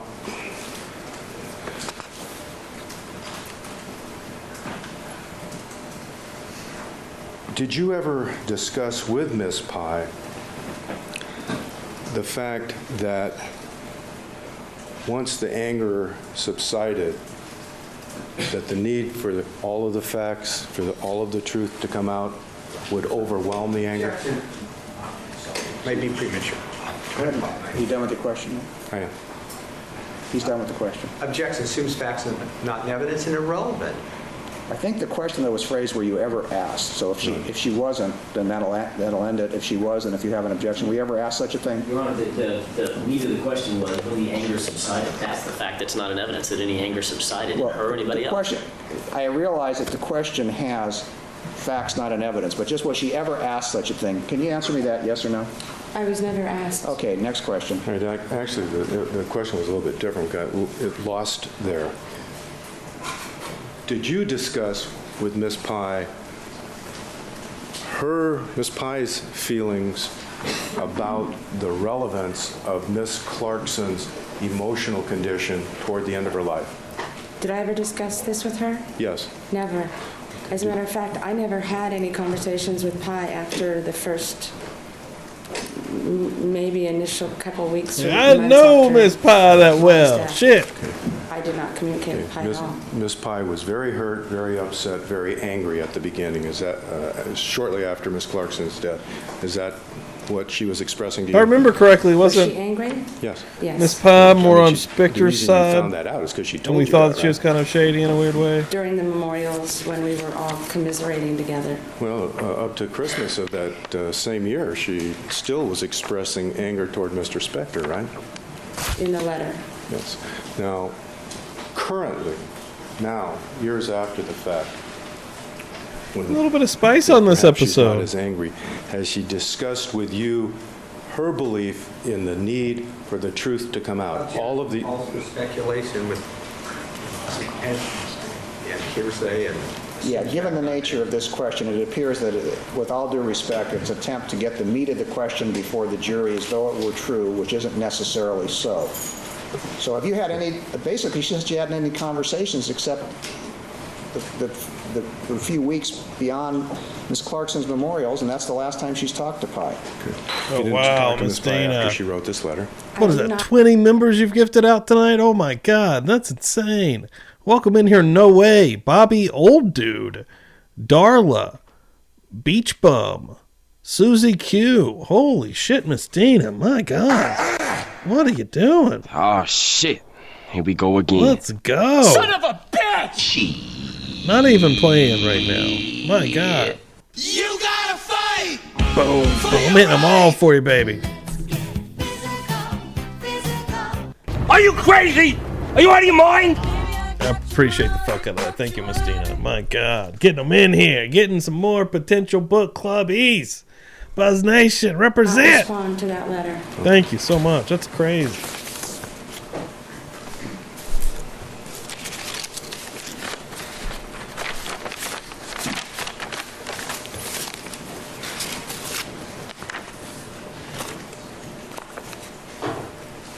Your Honor, I don't have anything else for this witness. Redirect. I'm going to have a little redirect here. I'm only going to ask you questions about the letter that I didn't get to ask you about before, because I know it's late for everybody. And you, I need my glasses for that too. You were asked to read defense wide as a pen, correct? That's the letter concerning Yes. Cowboy. This letter, yes. Right. And your understanding from your Oh, yeah, conversations Christina, let me with get you on Lana here. was that, I think we're 2 away now. the relationship with Cowboy ended sometime in the latter part of 2002. Is that correct? It's a guess, but yeah, in that period of time. All right. And that was the time that Lana Clarkson was recovering from the risks and getting back into the industry. Yes. And you told us that she was upbeat, looking forward to getting back into the business and excited about it. Yes. And in fact, in this letter that she sent to Cowboy, she expressed the same kind of views, didn't she? Exactly. Let me ask you, looking at the page that starts, are you getting a clearer picture? She said about in the middle of the first paragraph, I know you're busy. I'm too. I am crazy busy, and I'm going to get a hell of a lot busier, right? Yeah. That's because from what you talked to Lana about at that time, she was planning on getting back in the industry and being excited about it, correct? Correct. And then into the next paragraph of that same page, she says, I have a major career that is about to bust wide open.